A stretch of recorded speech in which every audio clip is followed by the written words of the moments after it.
blockchain, skill development. It is a pleasure to have Atul Gupta ji with us. Sir, please, sir, start this without wasting any time. Thank you very much sir. Rajesh भैया शुरू करूं? Yes sir boss, yes boss. अच्छा, बस थोड़ा एक बार दोबारा time बता देते या आपको अंदाजा से वैसे जब आएंगे सर तभी करेंगे? सर आपको मालूम ही है, मैं आपको टाइम कोई फिक्स नहीं कर सकता, ना आपका लिए ना गुरुजी के लिए। तो लेकिन हाँ, आधा पौना घंटा तो अपने पास है ही है सर। अच्छा ठीक है सर। फिर भी आप मुझे जैसे सर आ जाएं तो मुझे आप बता दीजिएगा, मैं 5 मिनट में वो रैप अप कर दूंगा sir. Sir Thank you very much, Rajesh Bhai Sahab, and all the convener, deputy convener, everybody of the study circle, respected colleagues who are attending this program. At the outset, I'm thankful to Rajesh Bhai Sahab and the entire team of the Pusa Road Study Circle for giving me this opportunity to come and share some of my thoughts. Friends, जैसा कि आप सभी लोग जानते हैं कि on a lighter side, income tax का जो बजट, हम फाइनेंस बिल की बात जब करते हैं तो इनकम टैक्स का ये सालाना प्रोग्राम रहता है कि बजट आया, पर जीएसटी में एक यूनिकनेस है कि हर 2 महीने बाद बजट आता है। तो जीएसटी काउंसिल की मीटिंग होती है, उसके बाद बहुत सारे डिसीजंस होते हैं जो धीरे धीरे इम्प्लीमेंट होते हैं। लेकिन आप लोग एक बात को समझिएगा कि जो जीएसटी काउंसिल अनाउंस करती है उसमें 3 तरह के डिसीजन होते हैं। एक डिसीजन जो क्लैरिफाई हो जाते हैं सर्कुलर के माध्यम से, तो डिपार्टमेंट जो है वो हाथ की हाथ उनको सर्कुलर के माध्यम से या नोटिफिकेशन करने की भी जरूरत है तो नोटिफिकेशन से कर देता है। दूसरा जो चेंज है वो है कि हमारे को रूल्स में अमेंडमेंट करना होता है, तो वो रूल्स को अमेंड करने के लिए भी नोटिफिकेशन इशू कर देता है, क्योंकि गवर्नमेंट के पास पावर रहती है और वो रूल्स अमेंड हो जाते हैं तो लॉ चेंज हो जाता है। जो तीसरे तरह के चेंजेस हैं जिनके लिए एक्ट में अमेंडमेंट करना है, उनके लिए हमें पूरे वर्ष भर रुकना पड़ता है, क्योंकि जब फाइनेंस बिल आता है तो सीजीएसटी एक्ट में अमेंडमेंट होता है और उसके बाद जो है वो चेंजेस जो हैं जो हमारे रह गए तीसरे कैटेगरी के, वो चेंजेस जो है वो अब हमारे को देखने को मिलते हैं इस फाइनेंस बिल 2024 या 2023 की माध्यम से। तो मैं आपसे वो चेंजेस डिस्कस करने जा रहा हूं जो बहुत सारी जीएसटी काउंसिल में अनाउंस हुए, लेकिन अब इस फाइनेंस बिल 2024 के माध्यम से उन्हें जो है वो इम्प्लीमेंट करने की कवायद जो है वो अपने आप में शुरू हुई है। जो सबसे पहला चेंज है, क्योंकि 20-25 चेंजेस हैं जो मैं आपके साथ डिस्कस करूंगा, एग्जाम्पल के साथ करूंगा जैसे मैं हमेशा करता हूं। तो जो पहला चेंज है वो है हमारा सेक्शन 11A। एक नया सेक्शन 11A जो है राजेश जी इंट्रोड्यूस किया गया है और उसमें ये कहा गया है लॉ में, ये सेक्शन में ये बात कही गई है कि अगर गवर्नमेंट को ये लगता है कि कोई ऐसी प्रैक्टिस है सोसाइटी में कि हर एक आदमी जो है वो उस पर्टिकुलर एक्टिविटी पे टैक्स नहीं दे रहा है और वो एक जनरल प्रैक्टिस बन गई है। तो एग्जांपल की बात करते हैं कि जैसे जो हाउसिंग सोसाइटीज होती हैं वो कॉमन एरिया के जो इलेक्ट्रिसिटी बिल के ऊपर जीएसटी लगेगा या नहीं लगेगा, उनके मन में कंफ्यूजन था, जिसकी वजह से सभी हाउसिंग सोसाइटी उस पर टैक्स नहीं देती है। तो ये एक कॉमन प्रैक्टिस हो गई सोसाइटी की, मतलब सोसाइटी का मतलब इकोनॉमी की। तो उस केस में वो कहते हैं कि अगर हमें ऐसा कोई महसूस होता है कि कोई एक कॉमन प्रैक्टिस चल रही आ रही थी जिसकी वजह से जो है वो टैक्स जमा नहीं हुआ था, तो हम उस प्रैक्टिस को ध्यान में रखते हुए उस एक्टिविटी के ऊपर जो है वो टैक्स जो है वो एप्लीकेबल नहीं रहेगा। ऐसा करके हम एक प्रोविजन ला सकते हैं, अपने पास अपने आप को एम्पावर कर लेते हैं और अकॉर्डिंगली जो है वो हम ये बोलेंगे ऑन एज इज बेसिस की आज तक इस एक्टिविटी पे टैक्स नहीं था, आगे से फिर जो टैक्स लगेगा या नहीं लगेगा।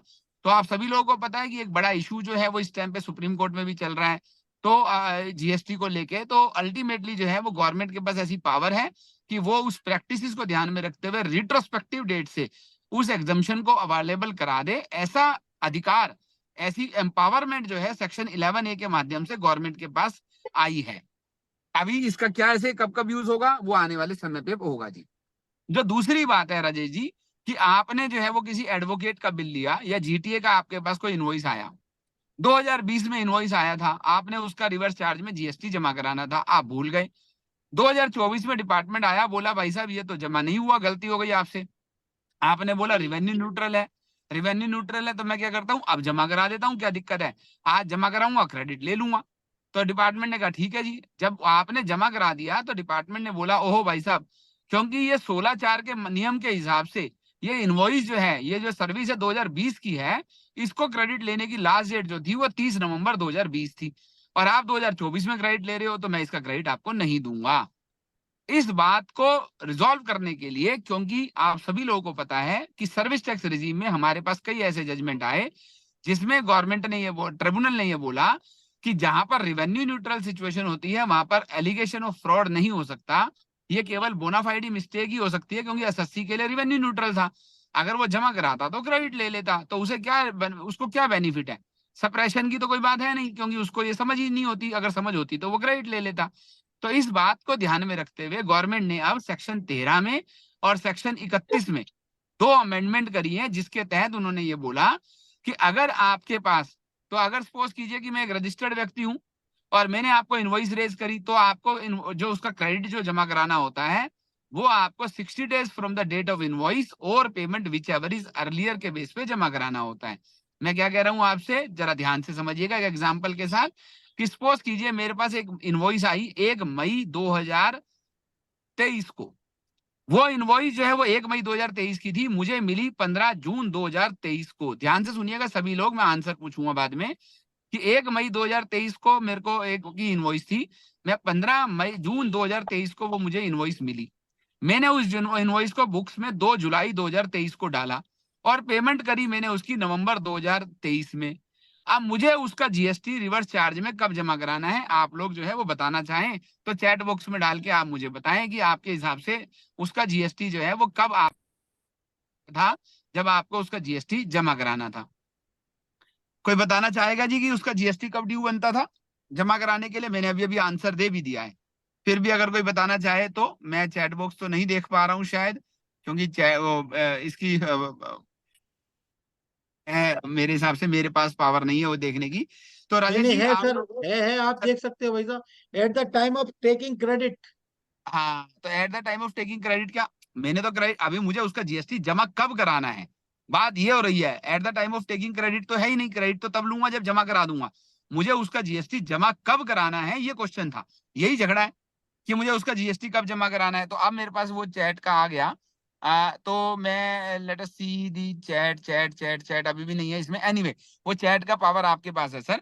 तो मैं आपको ये हाँ, तो बताना मैं चाह रहा करूंगा। था कि अभी मुझे जो है, कोई बात नहीं सर, छोड़ दीजिए राजेश भैया। तो मैं आपको ये बताना चाह रहा हूँ कि मुझे उसका क्रेडिट जमा कराना, टैक्स जमा कराना होता है within 60 days from the date of invoice और payment whichever is earlier. मतलब मुझे 1 मई के हिसाब से, चाहे वो इनवॉइस मुझे 15 जून को मिले, मुझे 1 मई के हिसाब से उसका टैक्स जो है वो 60 डेज में जमा कराना होता है, या फिर पेमेंट मुझे कर दी तो उसके हिसाब से विच एवर इज अर्लियर। अब राजेश जी ये वाला केस है जब वो आदमी सामने वाला रजिस्टर्ड है, उसने मुझे इनवॉइस रेज करी, मुझे इस पर रिवर्स चार्ज जमा कराना है।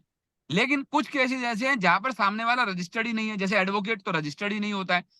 तो ऐसे केसेस में मुझे अपने ऊपर एक खुद इनवॉइस जनरेट करनी पड़ती है, जिसको हम सेल्फ इनवॉइसिंग बोलते हैं। अब जो है वो एक अमेंडमेंट जो है सेक्शन 13 में, जो टाइम ऑफ सप्लाई को डील करता है, और उसी से रिलेटेड एक अमेंडमेंट सेक्शन 31 में आ रही है। उनमें ये बोला गया है कि जिस केसेस में अनरजिस्टर्ड व्यक्ति से आप इनवॉइस लेते हो, सर्विस लेते हो, उस केस में आपको ये 60 डेज वाला प्रोविजन एप्लीकेबल नहीं होगा, और आपको इसकी सेल्फ इनवॉइस कब रेज करनी है, ठीक है साहब। तो जब आपने सेल्फ इनवॉइस रेज करी उसके हिसाब से आपकी टाइम ऑफ सप्लाई रहेगी, और उसी हिसाब से 16(4) का प्रोविजन जो है वो एप्लीकेबल होगा। तो अगर सपोज कीजिए आपने 2020 में सर्विस ली थी, परंतु आप उसको भूल गए जमा कराना, 2024 में आप उसका टैक्स जमा करा रहे हैं, तो आपको अपने ऊपर एक सेल्फ इनवॉइस रेज करनी है 2024 में, और उसके हिसाब से 16(4) के हिसाब से आपको 30 नवंबर 2024 तक क्रेडिट लेने का अधिकार जो है वो हो जाएगा। तो ऐसा करके सेक्शन 13 और सेक्शन 31 में एक अमेंडमेंट जो है वो प्रपोज की गई है उन केसेस के लिए। बहुत लेमन लैंग्वेज में बात करूं तो उन केसेस में जहां पर आप रिवर्स चार्ज में टैक्स जमा कराना भूल गए, वहां पर अब आप जमा कराने के बाद उसका क्रेडिट ले पाया करेंगे। ऐसा जो है वो अमेंडमेंट का जो है ताना बाना इस तरह का बुना जा रहा है। राकेश जी से मैं रिक्वेस्ट करूंगा म्यूट कर लें अपने आप को सर। उसके बाद जो है वो अगला जो अमेंडमेंट है सर, वो आप सभी लोगों ने सुना होगा कि वेलकम अमेंडमेंट है 16(4) में, कि आपको क्रेडिट लेने की शक्ति आपकी कब तक है। आप सभी लोगों को पता है कि अगर मैं 2023 की बात करूं, 24 की बात करूं, तो मुझे कोई भी इनवॉइस जो मुझे 31 मार्च 2024 तक आई थी, उसका क्रेडिट मुझे लेने की शक्ति थी 30 नवंबर 2024 है। 17, 18, 18, 19, 19, 20 में ये जो पावर थी ये 30 सितंबर की थी। बाद में जो है वो इसको बढ़ाकर 30 सितंबर को बढ़ाकर 30 नवंबर कर दिया गया। एक जजमेंट आया केरला हाई कोर्ट का एम ट्रेड लिंक्स का, और उसने बोला कि नहीं साहब, ये जो आपने 30 नवंबर की डेट बढ़ाई है, मैं ये मानता हूं कि ये डे 1 से ऐसा 30 नवंबर था, मतलब 17, 18, 18, 19 में भी ये 30 नवंबर ही था। लेकिन गवर्नमेंट ने ज्यादा बढ़ाया और वेलकम चेंज लाए, और उन्होंने बोला कि नहीं साहब, 17, 18, 18, 19, 19, 20, 20, 21 इन चारों पीरियड के लिए जो लास्ट डेट थी 16/4 की, वो 30 नवंबर 2021 मानी जाएगी। मतलब अगर आपने 17-18 से रिलेटेड कोई बिल था जिसका आप क्रेडिट नहीं ले पाए, 18-19 से रिलेटेड कोई बिल था जिसका आप क्रेडिट नहीं ले पाए, बाद में ले रहे हैं, 30 नवंबर 2021 तक कभी भी ले रहे हैं, तो 16/4 के वजह से आपको एम्बार्गो नहीं रहेगा, आपका उसका क्रेडिट लेने का हकदार आप बने रहेंगे।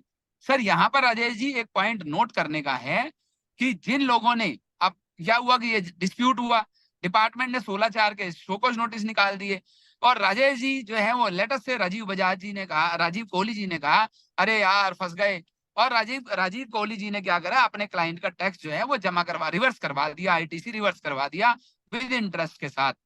अब जो है वो डेट बढ़ गई है, पुरानी डेट से बढ़ गई है, रिट्रोस्पेक्टिव डेट से बढ़ गई है। तो राजीव कोहली जी बोले यार गलती से जो जमा कराया था वो तो रिफंड तो कर दो, मैंने तो 2 बार दे दिया टैक्स, एक बार उसको दे दिया और दोबारा रिवर्स कर दिया।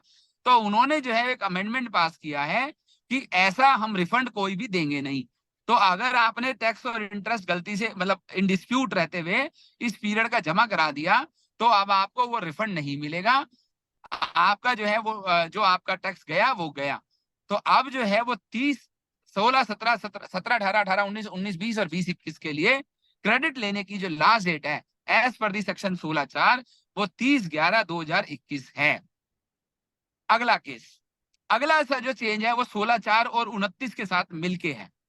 सर आपका जो है वो सपोज कीजिए कि हम लोग बात करते हैं कि हमारे साथ जो है वो अतुल पुरी जी हैं। अब अतुल पुरी जी जो है वो उनका एक क्लाइंट है, और उसका जो है वो रजिस्ट्रेशन फरवरी 2023 में कैंसिल हो गया। अब जो है इन्होंने अप्लाई किया, लड़ाई चली, और इनके पार्टी का रजिस्ट्रेशन जो है वो दिसंबर 23 में रिवोक हो गया, जो कैंसिलेशन हुआ था वो रिवोक हो गया, मतलब रजिस्ट्रेशन एक्टिव हो गया। अब इनके सामने समस्या क्या है कि जो 30 नवंबर की डेट थी वो निकल गई क्रेडिट लेने की, तो जो क्रेडिट इनके पास फरवरी तक आए थे उसका क्रेडिट लेना था इनको 30 नवंबर तक, ठीक है साहब। और जो क्रेडिट इनके पास, एक और क्रेडिट है इनके पास, कौन सा, रजिस्ट्रेशन कैंसिल होने के बाद का, मतलब 12 फरवरी से लेकर 31 मार्च का क्रेडिट भी है। दोनों ही क्रेडिट जो है वो इनके एम्बार्गो में उसमें चले जाएंगे, क्योंकि रजिस्ट्रेशन तो कैंसिल है, 30 नवंबर की डेट निकल गई और क्रेडिट लेने की। तो अब जो है वो 16/4 में और सेक्शन 29 में एक अमेंडमेंट किया गया है, जिसके तहत अगर ये अपना रजिस्ट्रेशन एक्टिव होने के बाद, लेटर से 15 दिसंबर को हुआ था, तो अगर 14 जनवरी 2024 तक ये एक रिटर्न 30 दिन में अगर एक रिटर्न फाइल कर देंगे, तो इनको जो 16/4 का जो डेट निकल गई है वो ये माना जाएगा कि वो डेट नहीं निकली है, और इनको वो सारा का सारा क्रेडिट मिल जाएगा, दोनों तरह के क्रेडिट, 12 फरवरी तक का भी क्रेडिट और 12 फरवरी से 31 मार्च तक का भी क्रेडिट जो है वो इनको मिल जाएगा। तो ऐसा करके हमारा जो है वो एक ये अमेंडमेंट आया। इसके बाद सर अपने को अगला जो अमेंडमेंट करते हैं वो ब्लॉक क्रेडिट की बात करते हैं। अब क्या हुआ साहब कि सपोज कीजिए कि हम लोग जो है वो एक केस और लेते हैं, और राकेश जी और मैं जो है, मैंने राकेश जी को कुछ सर्विस रेंडर करी, 5 साल से हमारी सर्विस चल रही थी। उस सर्विस में हम लोगों को लगता था टैक्स नहीं लगेगा, पर डिपार्टमेंट बाद में आया और बोला कि जी राकेश जी ये तो अतुल गुप्ता ये तो टैक्सेबल है। मैंने बोला सर हमें तो नहीं पता था। उन्होंने बोला नहीं साहब, और उन्होंने हमारे को एक्सटेंडेड पीरियड फ्रॉड का एलिगेशन लगा के सेक्शन 74 में एक नोटिस बना दिया। मैं गया राकेश जी के पास, राकेश जी ये तो गलती हो गई, टैक्स दे दो। राकेश जी ने मुझे टैक्स भी दे दिया, लेकिन राकेश जी उसका क्रेडिट नहीं ले सकते, क्योंकि 17/5 में ये लिखा है कि अगर आपके सप्लायर पे सेक्शन 74, 129, 130 लग गया तो अब आप उसका क्रेडिट नहीं ले सकते, आप टैक्स भी पे कर दे चाहे तो। ऐसा ही नियम जो था वो रूल 9BB में भी हुआ करता था, जब हम लोग जो है सर्विस टैक्स को फॉलो करते थे। अब जो है वो 17/5 के उस सेक्शन में से सेक्शन 74 का रेफरेंस को डिलीट कर दिया गया है। मतलब जो है वो अब जो है वो एम्बार्गो खत्म हो गया, क्योंकि राकेश जी का उसमें कोई कसूर नहीं था, ये गलती मेरे से थी, तो मेरी गलती के लिए राकेश जी को पनिशमेंट ना मिले, इसके लिए जो है वो ऐसा अमेंडमेंट जो है वो लाया गया है। सर इसके बाद जो है वो अगला जो अमेंडमेंट है वो है हमारे सेक्शन 30 के अंदर, और सेक्शन 30 जो है वो डील करता है रिवोकेशन से रिलेटेड। तो दोबारा वही बात करते हैं कि 15 फरवरी को जो है वो अतुल पुरी जी के पार्टी का जो है वो रजिस्ट्रेशन कैंसिल हो गया। ये लोगों ने केस फाइल किया। अब जो है वो रजिस्ट्रेशन को रिवोक, जो कैंसिलेशन था उसको रिवोक करने की तैयारी चल रही है। अब जो है वो पहले क्या होता था कि रिवोकेशन जब होता था कैंसिलेशन का, वो अनकंडीशनल होता था, उसमें कोई कंडीशन नहीं डाल सकता था डिपार्टमेंट। लेकिन अब राजेश जी 30 इस बजट के बिल के पास होने के बाद सेक्शन 30 में गवर्नमेंट के पास पावर होगी, ऑफिसर के पास, कि वो रिवोकेशन ऑफ कैंसिलेशन करते वक्त कोई उसके अंदर जो है वो ड्राइडर डाल सकता है, वो कंडीशन डाल सकता है कि आपको ये रिटर्न फाइल करनी पड़ेगी या ये आपको ये पेनल्टी वो लगेगा। तो अपने आप में वो कुछ कंडीशंस डाल के उस रिवोकेशन को करेगा, कैंसिलेशन को वो रिवोक करने की पावर जो है वो अपने पास रखेगा। इसी तरीके से सेक्शन 31 में जो चेंज है वो मैं ऑलरेडी आपको बता चुका, इसलिए मैं उसको दोबारा टच नहीं कर रहा। सर इसी तरीके से जो अगला चेंज है वो सेक्शन 51 के अंदर चेंज है टीडीएस की रिटर्न को लेके।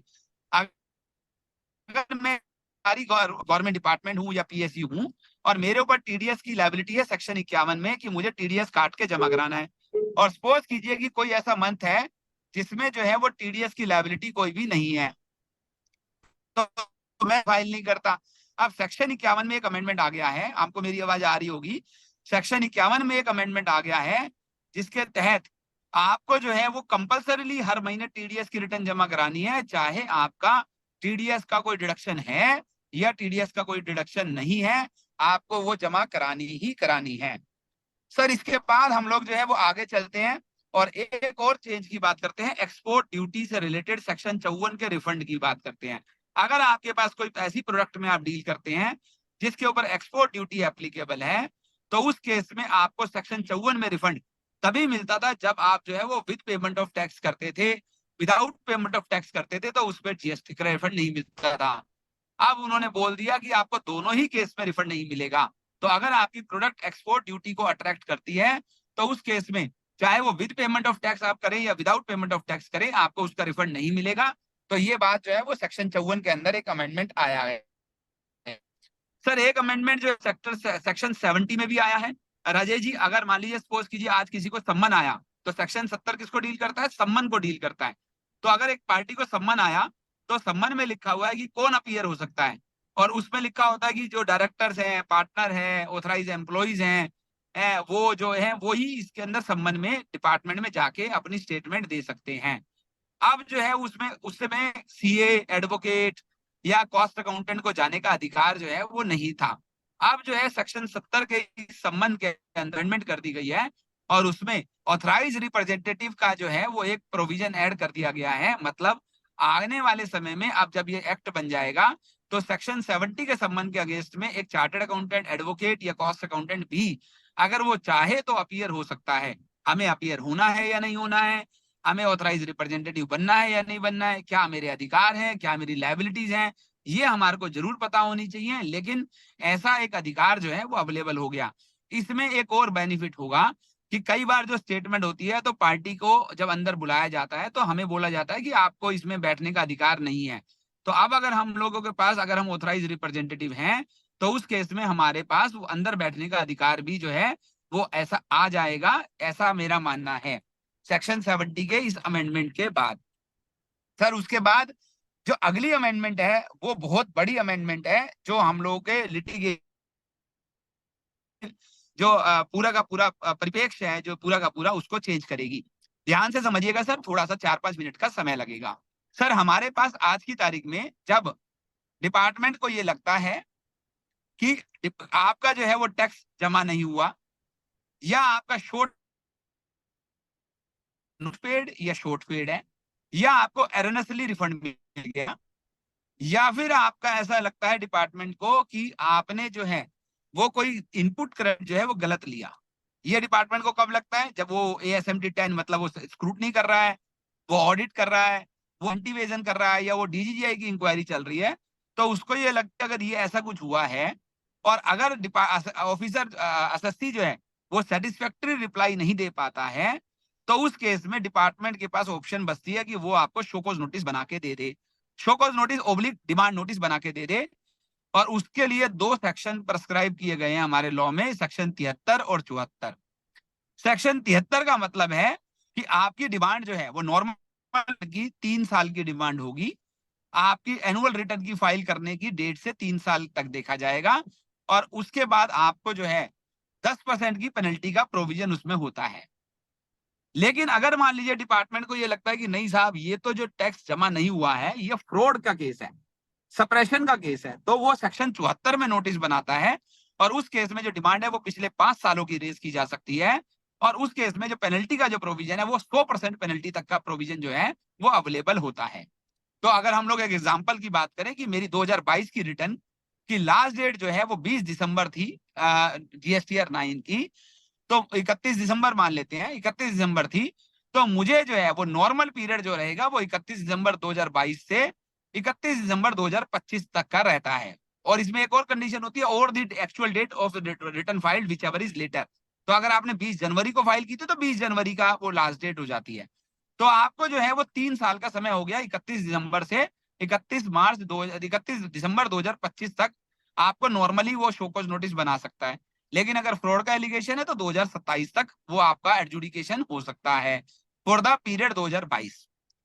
अब सर इन दोनों सेक्शनों को मर्ज करके एक नए सेक्शन को जन्म दिया गया है जिसका नाम है 74A, जिसके तहत इन दोनों तरह के शोकॉज नोटिस को मर्ज कर दिया गया है कि उसमें फ्रॉड का एलिगेशन हो ना हो, एक ही तरह का नोटिस निकलेगा, और उस नोटिस को निकालने का जो टाइम पीरियड है वो बढ़ाकर जो है वो 42 महीने कर दिया गया है। तो नॉर्मली पीरियड में अभी क्या होता है सर, जब हम 36 महीने की बात करते हैं तो 33 महीने में नोटिस देना होता है और 3 महीने में एडजुडिकेट करना होता है। जब हम फ्रॉड वाले केस की बात करते हैं तो 54 महीने में शोकॉज नोटिस देना होता है और 6 महीने में उसको एडजुडिकेट करना होता था। लेकिन अब जो है ये जो नया प्रोविजन आया इसमें जो है वो हर एक तरह का शोकॉज नोटिस जो है 74A में ही फॉल करेगा, और उसको इशू करने का जो पीरियड है वो 42 महीने रहेगा from the date of filing of your annual return और actual date whichever is later. और उसके बाद एडजुडिकेट करने के लिए डिपार्टमेंट के पास 18 + 6 24 महीने का, 12 + 6 24 महीने का जो पीरियड है, सॉरी 12 + 6 18 महीने का जो पीरियड है वो डिपार्टमेंट के पास अवेलेबल रहेगा। मतलब क्या हुआ कि जो शोकॉज नोटिस नॉर्मल पीरियड का अभी तक 33 महीने में निकला करता था वो अब 42 महीने तक आ सकता है। लेकिन जो फ्रॉड वाले केसेस का शोकॉज नोटिस 54 महीने तक निकल जाया करता था वो अब 42 महीने के बाद नहीं निकल पाएगा।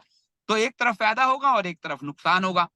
लेकिन जो एक इंपॉर्टेंट बात है, ध्यान से मेरी बात को समझिएगा जो लोग लिटिगेशन में डील करते हैं, अभी हमारे पास जब ये शोकॉज नोटिस आता था राजेश जी, जिसमें सेक्शन 74 लगा होता था, तो हम कई बार क्या करते थे कि हम लोग डिपार्टमेंट में ये एक लड़ाई, तो एक तो लड़ाई हो गई कि टैक्स लगेगा या नहीं लगेगा, और दूसरी हमारी लड़ाई होती थी कि ये शोकॉज नोटिस ही वॉइड एब इनिशियो है क्योंकि इसमें जो एलिगेशन लगाया गया है फ्रॉड का ये गलत है। अब जब ये वाली बात हुआ करती थी तो सर्विस टैक्स रिजीम में हम ट्रिब्यूनल में कई बार ये केस अल्टरनेटिव प्ली में, अल्टरनेटिव रेमेडी में जीत जाया करते थे कि अगर शोकॉज नोटिस ही इनवैलिड है तो हम कहते थे जी 74 का नोटिस इनवैलिड है, आप डिपार्टमेंट के पास 73 का दोबारा इशू करने का तो टाइम ही नहीं है। तो हम लोग जो है वो मेरिट पे ना केस जीत के हम लोग इसी अल्टरनेटिव रेमेडी पे केस जीत जाते थे, अगर ये प्रूव कर पाते थे कि जो है वो 74 का जो इन्वोकेशन है वही रॉन्ग है, वो जस्टिफाइड नहीं है, लीगल नहीं है। अब जो है वो जब जीएसटी लॉ आया तो गवर्नमेंट ने एक सेक्शन 75 बनाया और उन्होंने लिखा कि अगर 74 का नोटिस गिरा तो वो 73 में कन्वर्ट हो जाएगा। मतलब अगर 5 साल की डिमांड बनाई थी और अगर आप जीतने में सफल भी हो गए कि ये शोकॉज नोटिस गलत है तो वो 3 साल की डिमांड रह जाएगी। अब जो है वो जो ये वाला झगड़ा था ये 74A आने के बाद खत्म ही हो गया, क्योंकि शोकॉज नोटिस दोनों में ही एक ही तरह का है। ठीक है साहब, वो 74 का हो या 73 का हो, वो एलिगेशन का हो या बिना एलिगेशन का हो, वो सिर्फ और सिर्फ 42 महीने में ही आएगा। ठीक है जी, 74A में ही आएगा। तो वो अल्टरनेटिव रेमेडी के जो हमारे पास एक एक एक हथियार हुआ करता था वो आज की तारीख में अब खत्म हो जाएगा। अब जो है वो एलिगेशन है फ्रॉड का या नहीं है, ये डिपेंड करेगा पेनल्टी पे केवल। तो अगर मान लीजिए शोकॉज नोटिस इशू हुआ 74A में, तो उसमें दो तरह की पेनल्टी लग सकती है। उसमें पेनल्टी अगर 100% लगी है मतलब एलिगेशन ऑफ फ्रॉड है, और अगर उसमें 10% पेनल्टी लगी है तो वो एलिगेशन ऑफ फ्रॉड नहीं है। तो हमारा यही डिफरेंशिएटर रह जाएगा। अब अगर आपने केस लड़ा और केस लड़के आपने ये प्रूव कर दिया कि जो फ्रॉड का जो चार्ज लगाया गया है वो गलत है, तो डिपार्टमेंट बोलेगा ठीक है साहब, डिमांड जो है वो 42 महीने की रहेगी, शो कॉज नोटिस इनवैलिड भी नहीं है, केवल और केवल मैं पेनल्टी 100 की जगह मैं 10% कर देता हूं। तो अल्टीमेटली क्या हुआ जी कि हमारा जो अब शो कॉज नोटिस का इनवैलिडेशन होना था वो खत्म हो गया। एक और बड़ी इंपॉर्टेंट बात है कि अब अगर आपको केस जीतना है तो आपको केवल और केवल अल्टरनेटिव रेमेडी ना अवेलेबल होने की वजह से केवल मेरिट पे ही आपको केस लड़ना है कि एक्टिविटी पे टैक्स लगेगा या नहीं लगेगा। ये जो है 74A में जो है आने से अपने आप में ये अमेंडमेंट है। अब और दूसरी अमेंडमेंट क्या है सर कि राजेश जी अगर मान लीजिए किसी के ऊपर फ्रॉड का एलिगेशन लग गया और 100% पेनल्टी का प्रोपोजल आ गया, अगर आपने शो कॉज नोटिस इशू करने से पहले ही पैसा दे दिया टैक्स विद इंटरेस्ट तो 15% की पेनल्टी लगती थी। शो कॉज नोटिस आने के 30 दिन के अंदर अंदर अगर आप जमा कराए थे और टैक्स विद इंटरेस्ट जमा कराए थे तो 25% पेनल्टी लगती थी। ऑर्डर आने के बाद अगर 30 दिन में जमा कराए थे तो 50% की पेनल्टी लगती थी। अब ये 30 दिन को जो मैं बार बार बोल रहा हूँ 30 दिन इसको बढ़ाकर 60 डेज कर दिया गया है। तो अगर आपको रिड्यूस पेनल्टी का बेनिफिट लेना है तो आपको जो है वो 60 डेज के अंदर अंदर जो है ऑर्डर इशू होने के बाद या शो कॉज नोटिस इशू होने के बाद वो पैसा जमा करा देंगे तो उस केस में आपको जो है वो पेनल्टी रिड्यूस पेनल्टी का बेनिफिट जो है वो अवेलेबल हो जाया करेगा। तो ये था सर अपने को सेक्शन 74A का जो जन्म हो रहा है 73 के बाद 73 और 74 को हटाने के बाद जो एक कॉन्सिक्वेंशियल अमेंडमेंट है राजेश जी, क्योंकि ये जो सेक्शन 73 74 जहां जहां लिखा था अब मुझे वहां पर एक और वर्ड यूज करना है इंसर्ट करना है 74A। तो जैसे सपोज कीजिए सेक्शन 61 है 62 63 64 65 66 49 50 हर जगह पे जहां पर 73 74 लिखा था वहां पर कॉन्सिक्वेंशियल अमेंडमेंट के तहत वहां पर 74A को भी लिख दिया गया है ताकि जो है वो जो भी केसेस, ध्यान से मेरी बात को सुनिएगा सभी लोग, 1 अप्रैल 2024 के बाद जो हमारे एलिगेशन होंगे, जो नॉन कंप्लायंसेस होंगी, जो मिस्टेक्स होंगी उनका नोटिस 74A में आएगा। 1 अप्रैल 2024 से पहले के जितने भी नॉन कंप्लायंसेस हैं उनके नोटिस जो है वो 73 और 74 में पहले की तरह ही आएंगे। ये बात हम सबको पता होनी चाहिए। तो अभी जो है वो 73 74 के नोटिस 3 साल और चलेंगे, लेकिन बाद में जो है वो 74A के जब नोटिस आगे से गोइंग फॉरवर्ड वो 74A में अपने जो है वो आया करेंगे जिनमें हमारी नॉन कंप्लायंसेस 1 अप्रैल 2024 के बाद के पीरियड की है। सर इसके बाद हम लोग जो है वो अतुल जी 33 एक मिनट महीने। इंटरप्ट करो। अतुल जी एक हाँ मिनट सर, इंटरप्ट करो। हाँ सर, ये जो 73 74 और 74A आ गया है तो जी 73 74 चलेगा टिल लास्ट ईयर, जी 74A चलेगा financial year sir, financial year financial year, तो और 74A चलेगा अब से। तो जी। has it been clarified in the act itself? हाँ ये क्लैरिफाइड है सर, Clarified है ना? ये लिखा हुआ है sir for the financial year 24 25 onwards. हाँ, so that means 73 74 सेक्शन जो है वो 24 के बाद they will be invalid. Yes sir, Thank you sir. Thank you sir. उसके बाद सर जो अगला अमेंडमेंट है राजेश जी वो है सेक्शन 107 में।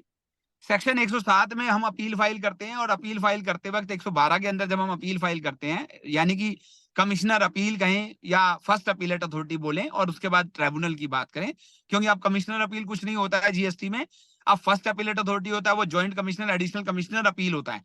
ठीक है, इसलिए कमिश्नर अपील अब सेरिमोनियल वर्ड रह गया, अदरवाइज उसकी वर्ड की कोई वैल्यू नहीं है। तो हम लोगों के पास फर्स्ट अपीलेट अथॉरिटी है और सेकंड अपीलेट अथॉरिटी है। आज का जो हमारा जीएसटी का नियम है उसके तहत आपको जब आप फर्स्ट अपील में 10% आप जमा कराते हो तो सेकंड अपील में जाने पे आपको 20% ऑफ द टैक्स वैल्यू जो है वो दोबारे अलग से दोबारे जमा कराना पड़ता है।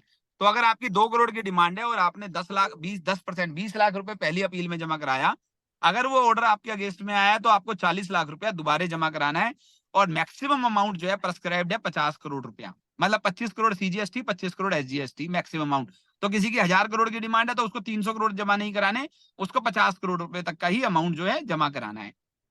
अब इस अमेंडमेंट चेंज को भी, इस प्रोविजन को भी अमेंड कर दिया गया है और उसके तहत अब ये जो है अमाउंट जो है वो 10 और 10 हो जाएगा। तो आपको जो है वो 10% फर्स्ट अपीलेट अथॉरिटी के पास जमा कराना है, 10 ही सेकंड अपीलेट अथॉरिटी पे कराना है। तो this will be a huge saving of the working capital blockage कि जो पहले 10 और 20 हो गया था तो 10 20 2 करोड़ पे जहां 60 लाख रुपए का प्री डिपॉजिट हो जाता था वहां 40 लाख रुपए का प्री डिपॉजिट रह जाएगा अब इस अमेंड एक्ट के बिल के एक्ट बनने के बाद। सर इसमें जो है वो एक और बेनिफिट है कि वो 50 करोड़ को मैक्सिमम अमाउंट को 40 करोड़ रुपया भी कर दिया गया है। लेकिन राजेश जी मेरी यहाँ पर एक सभी लोगों को एक चेतावनी है, जरा ध्यान से मेरी बात को सुनिएगा कि अभी रिसेंटली गवर्नमेंट ने एक सर्कुलर इशू किया था और उन्होंने बोला कि सपोज कीजिए कि 2018 में हम बात करते हैं कि जैन साहब, राजेश जैन जी जरा ध्यान से सुनिएगा कि अगर सपोज कीजिए कि आपके पास जो है वो एक केस था 17-18 में, आपने एक केस लड़ा, अपील में आप हार गए, अभी ट्रिब्यूनल बना नहीं है तो आप आराम से बैठे हुए हैं, 10% जमा कराया था, आप हार गए, ऑर्डर आ गया, अब आप जब ट्रिब्यूनल बनेगा तब आपकी अपील फाइल होगी और तब आप उसका प्री डिपोजिट कराएंगे। लेकिन गवर्नमेंट ने बोला कि भाई साहब आपकी इंटेंशन अपील में जाने की है या नहीं है, मुझे क्या पता। आप 5 साल से 7 साल से मजे ले रहे हो कि भाई अब ट्रिब्यूनल तो है नहीं, जबकि जब देखेंगे। तो उन्होंने बोला कि ये बात को प्रूव करने के लिए कि आपकी इंटेंशन है अपील में जाने की, इसके लिए आपको जो वो 10% या 20% का जो प्री डिपोजिट अमाउंट है, जो आपको ट्रिब्यूनल में जाने के लिए जमा कराना था, आपको वो जमा अभी तुरंत कराना पड़ेगा और उसके बाद आपको डिपार्टमेंट को एक इंटीमेशन भेजनी है कि सर मैंने ये पैसा जो प्री डिपोजिट का था ये मैंने करा दिया और मैं अब जो है वो अपील में जो है वो जाऊंगा जब जिस दिन अपील का प्रोसेस जो है वो चालू हो जाएगा। अगर आपने ये प्री डिपोजिट का पैसा जमा नहीं कराया तो मैं ये मानूंगा कि आप ये अपील में नहीं जाना चाहते हो और मैं रिकवरी प्रोसीडिंग जो है वो इनिशिएट कर सकता हूं। तो ऐसा जो है वो एक सर्कुलर अभी रिसेंटली इशू हुआ है।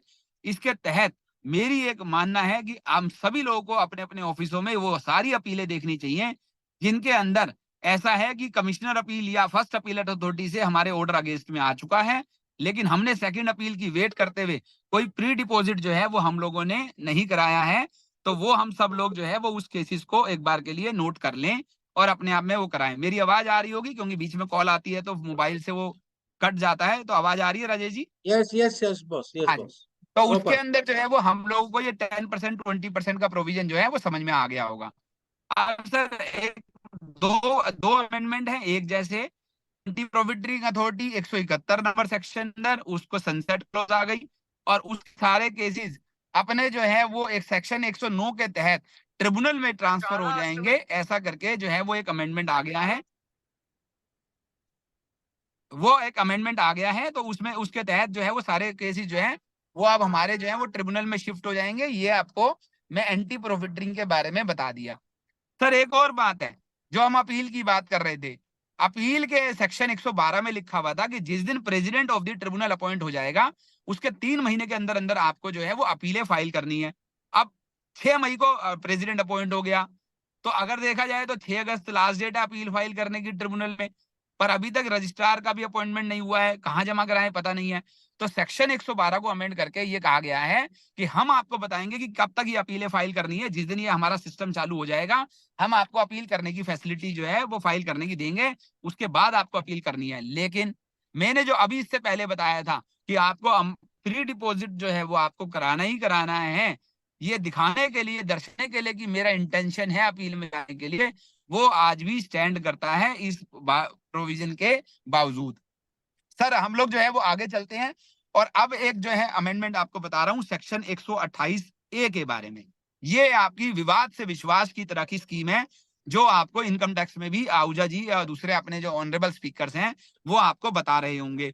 सर 128A एक ऐसा प्रोविजन है जिसके अंदर ये कहा गया है कि अगर आपका कोई मैटर लिटिगेशन में पेंडिंग है, मतलब आपके पास कोई शोकॉज नोटिस आया और अभी उसका ऑर्डर नहीं आया है, तो आप क्या इस स्कीम में जा सकते हो? हाँ जा सकते हो। स्कीम क्या है कि तो उन्होंने बोला कि सकते हो, उन्होंने बोला नहीं नहीं मेरा तो शोकॉज नोटिस का ऑर्डर आ गया पर अपील अभी पेंडिंग है, तो आप जा सकता हूं, आंसर है जा सकते हो। आपको अपील का भी ऑर्डर आ गया पर आप ट्रिब्यूनल में जाने के लिए वेट कर रहे हो, तो आप क्या इस स्कीम में जा सकते हो? आंसर है जा सकते हो।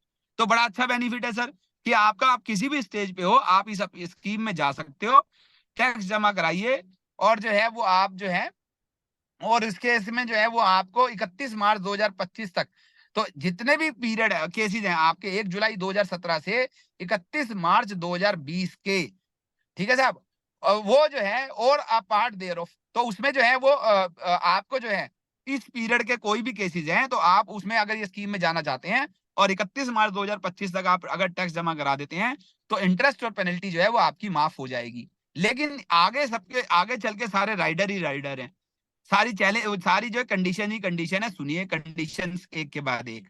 पहली कंडीशन कि आपका जो ये केस था ये फ्रॉड के एलिगेशन के साथ था या विदाउट फ्रॉड के एलिगेशन के साथ था, मतलब सेक्शन 73 में था या 74 में था। तो अगर राजेश जी सेक्शन 73 में था तब तो ये स्कीम आपके लिए अवेलेबल है, लेकिन अगर 74 में था, जो फेक इनवॉइस के केस में 99% 74 ही लगाते हैं डिपार्टमेंट वाले, तो अगर जो है ये आपका केस 74 में था तो ये स्कीम आपके लिए अवेलेबल ही नहीं है। तो ये वो केस है जहां पर आपका केवल और केवल 73 में आप हैं, तो ये स्कीम आपके लिए अवेलेबल है। हाँ, लेकिन अगर आपका केस 74 में था, शो कॉज नोटिस 74 में आया था, आपने केस लड़ा और एडजुडिकेट होते हुए वो 73 में शिफ्ट हो गया, तो उस केस के अंदर जो है वो आपको जो है ये स्कीम अवेलेबल होगी, क्योंकि अब आपके ऊपर 74 का चार्ज हटा दिया गया है एडजुडिकेशन प्रोसेस में। दूसरी बात, आपका केस अगर एडजुडिकेशन में था, शो कॉज नोटिस आया था, आपने अभी ये स्कीम में चले गए, वेरी गुड है।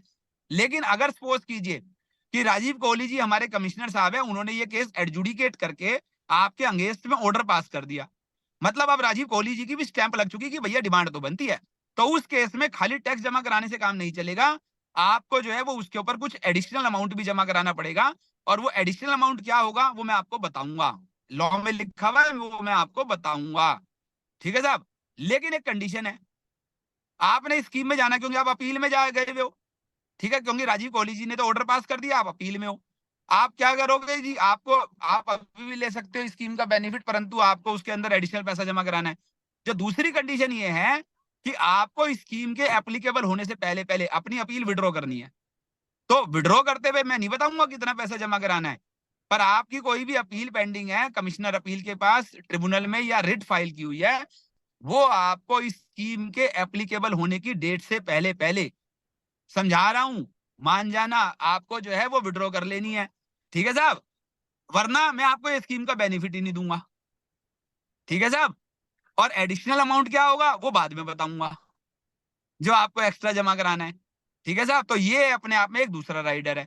तीसरा राइडर जो प्रैक्टिकल राइडर क्या होगा कि सपोज कीजिए राजेश जी आपके ऊपर 2 करोड़ की, आपके ऊपर नहीं कहते हैं, एक्स के ऊपर 2 करोड़ की डिमांड है, ठीक है साहब, और जो है वो 20 लाख रुपए तो उसको लगता है जी जमा कराने बनते हैं, और 180 में लड़ना चाहता हूं या वाइस वर्सा, तो वो उस केस में इस स्कीम में जा पाएगा या नहीं जा पाएगा, ये क्लैरिटी अवेलेबल नहीं है, तो मानना ये है कि वो स्कीम में नहीं जा पाएगा। वैसे तो और पार्ट देयर ऑफ लिखा है, लेकिन वो पीरियड के लिए लिखा हुआ है, वो अमाउंट के लिए नहीं लिखा हुआ, ठीक है साहब। तो उसमें क्या लिखते हैं, pertaining to the period from 1st of July 2017 to 31st March or a part thereof, तो ठीक है साहब। वैसे where an amount of tax is payable है person chargeable with tax in accordance with, ठीक है sir, pertaining to the period और part thereof, तो उसमें जो है मेरा ये मानना है कि और पार्ट देयर ऑफ में ऐसा भी हो सकता है कि वो ये कहे कि जी आप 20 लाख रुपए वाला पोर्शन जो है वो आप जमा करा दीजिए विद इंटरेस्ट पेनल्टी, आपका इंटरेस्ट पेनल्टी खत्म हो जाएगा, 180 के लिए लड़ना चाहते हैं तो आप लड़ लीजिए, ऐसा भी एक अपने आप में क्लैरिफिकेशन आ सकती है। तो सर ये था हमारा सेक्शन 128 के बारे में, तो वो कुछ बातें। एक और बात है जो इसके अंदर जो है, 2 बातें और बात है समझने की।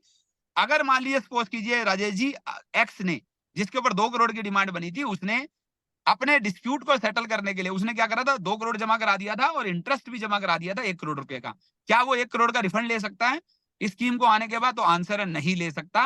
कोई इंटरेस्ट का रिफंड जो है वो उसको नहीं मिलेगा, जो गए पैसे वो गए, ठीक है साहब। और लास्ट बात, अगर ये केस आपका अनजस्ट, आपका जो है वो एरनेस रिफंड का है, मैंने आपको 4 बातें बताई थी, tax paid, not paid, erroneously refunded और आईटीसी रोंगली अवेल्ड। अगर आपका ये केस ऐसा है कि आपको इन्वर्टेड ड्यूटी स्ट्रक्चर का या एक्सपोर्ट का रिफंड आपको नहीं मिलना चाहिए था, मिल गया, अब डिपार्टमेंट ने रिकवरी शुरू कर दी, आपके ऊपर 50 लाख का रिफंड है, 50 लाख का इंटरेस्ट पेनल्टी लगाया हुआ है, तो उस केस में आप 50 लाख देके अपना वो नहीं छुड़ा सकते।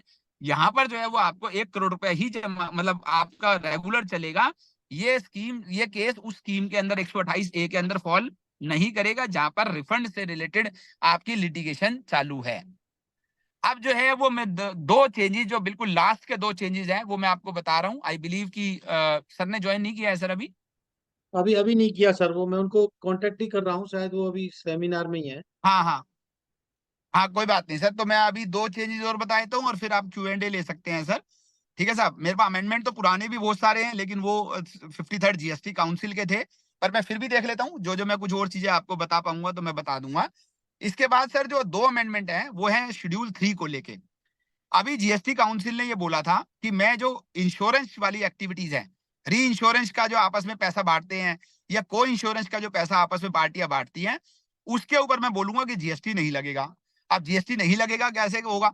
तो उसके लिए हमारे पास एक शेड्यूल 3 है सेक्शन 7 के अंदर, जिसमें ये कहा गया कि जो जो एक्टिविटी शेड्यूल 3 में आती हैं, they are neither treated as a supply of goods nor as a supply of service. उसके बारे में ऐसा बोला गया जाता है। तो अब जो है वो ये दोनों एक्टिविटी को शेड्यूल 3 में पार्क कर दिया गया है। मतलब जब ये बिल हमारा एक्ट बन जाएगा, तब री इंश्योरेंस से रिलेटेड जो कमीशन होगा या को इंश्योरेंस से रिलेटेड जो कमीशन होगा आपस में बांटेंगे, उसको जो है वो शेड्यूल 3 में फॉल करने की वजह से they will neither be treated as a supply of service nor as a supply of goods.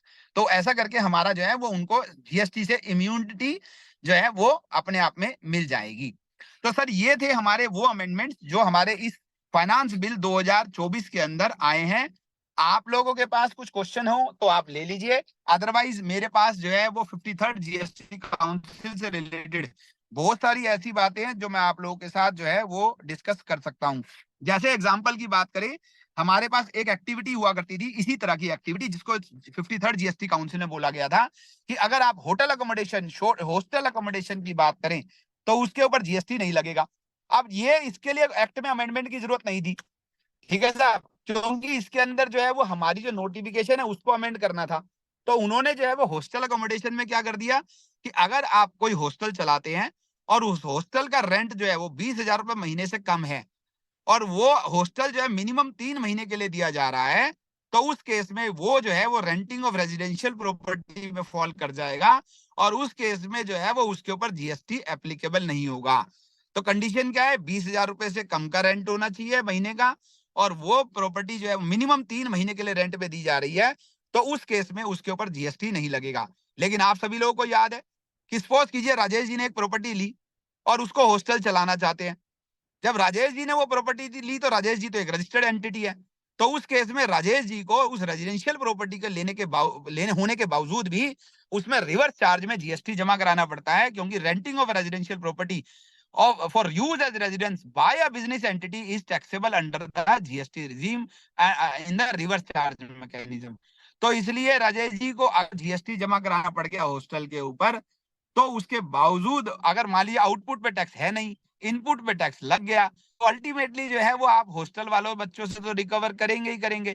तो यहाँ पर एक अपने आप में चेंज जो है वो इंटरप्ट हो गई है जीएसटी रिजीम में इस तरह की अमेंडमेंट के बाद।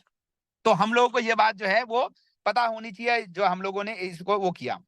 सर इसके बाद तो इसके ये अलावा जो एक और चीज मैं आपको 20,000 बता की दूं। लिमिट है, सॉरी, ये हाँ 20,000 जी, की लिमिट है, ये पर पर्सन है ना?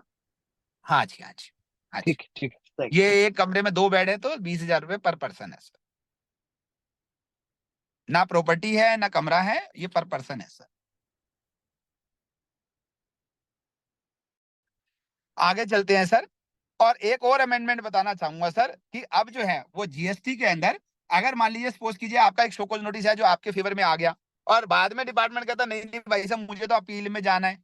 अब डिपार्टमेंट अपील में जाना चाहता है तो डिपार्टमेंट अपील में जा सकता है या नहीं जा सकता, ऐसा करके जो है वो इनकम टैक्स में जैसे आपके पास मॉनेटरी लिमिट होती है, ऐसे ही जीएसटी के अंदर भी जो है वो एक मॉनेटरी लिमिट जो है वो इंट्रोड्यूस कर दी गई और सर्कुलर नंबर 207 नंबर इशू किया गया है, जिसकी डेट 26 जून थी, जिसमें ये बताया गया है कि आपको जो है वो किस किस केसेस में आप जो है वो अपील में नहीं जाएंगे।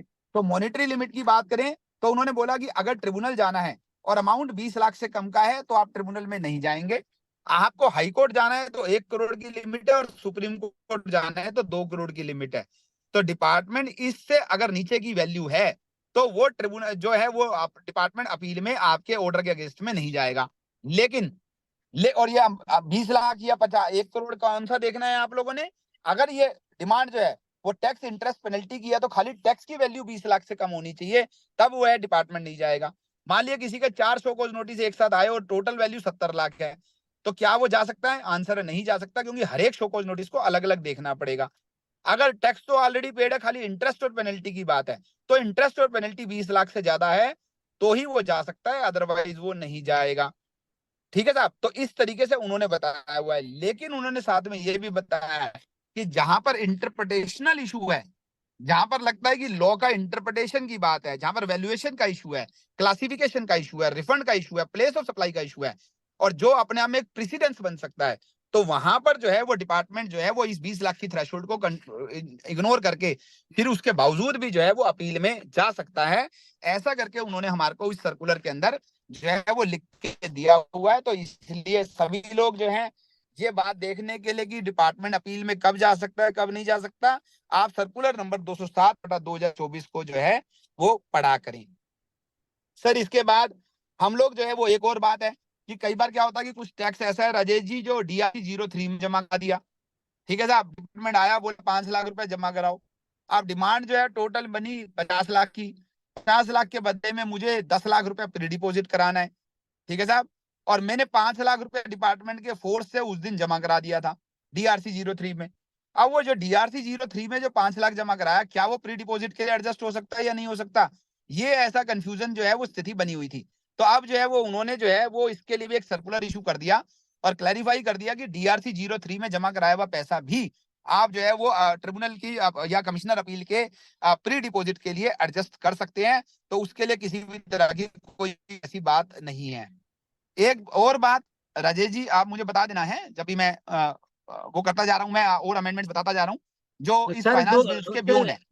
दो तीन क्वेश्चन आए हैं, जरा आप चैट बॉक्स में देख लो तो सर वो क्वेश्चन कर अच्छा दो। अच्छा, मैं क्वेश्चन ले लेता हूँ पहले सर। मैं ये तो क्या था कि वो जूनियर और सिंगर की तरह से मैं कवर कर रहा। आहूजा जी विद इन 5 मिनट ज्वाइन कर रहे हैं आहूजा जी। मैं कह रहा हूँ मैंने वो जूनियर सिंगर की तरह से मैंने वो क्या करना शुरू कर दिया था कि मैंने जो है वो ऐसे ही कोई चुटकुले सुनाने शुरू कर दिए थे। मैंने कहा जब तक सर नहीं आते तो एक्ट तो पूरा हो गया था। क्वेश्चन सर देखने की पावर नहीं है सर। मिल गई सर, ऊपर है sir. Rajendra Chauhan ji, hello Atul Gupta sir, in case of a nil TDS return under GST law, whether regular nil return need to be filed? The answer is yes. As per the amendment in the section 51, once this bill will become the act, you have to file a compulsorily TDS return, whether there is a tax liability or not. Can alternative remedy of invalidation of section 74 notice be applicable in ongoing cases? The answer is yes. आप जो है वो आज की तारीख में सुखदेव मदानी जी, आप मंदनानी जी, आप अगर आज के केस की बात करें तो आज भी आप अल्टरनेटिव रेमेडी अवेलेबल है, कह सकते हैं कि ही इनवैलिड है। गोइंग फॉरवर्ड आप ये बात नहीं कह पाएंगे। आज भी मैं आपको बता दूं कि अगर आपने इसको इनवैलिड करवा दिया एज पर सेक्शन 75, आपका जो नोटिस है वो 74 से 73 में ऑटोमेटिकली कन्वर्ट हो जाता है। ये भी मैं आपको जो है वो मैं आपको बताना चाह रहा हूँ, तो इसलिए ये बात भी आपको पता होनी चाहिए सर। पहले होता था कि वो इनवैलिड हो गया तो इनवैलिड ही हो गया, तो वो बात थी सर्विस टैक्स रिजीम की।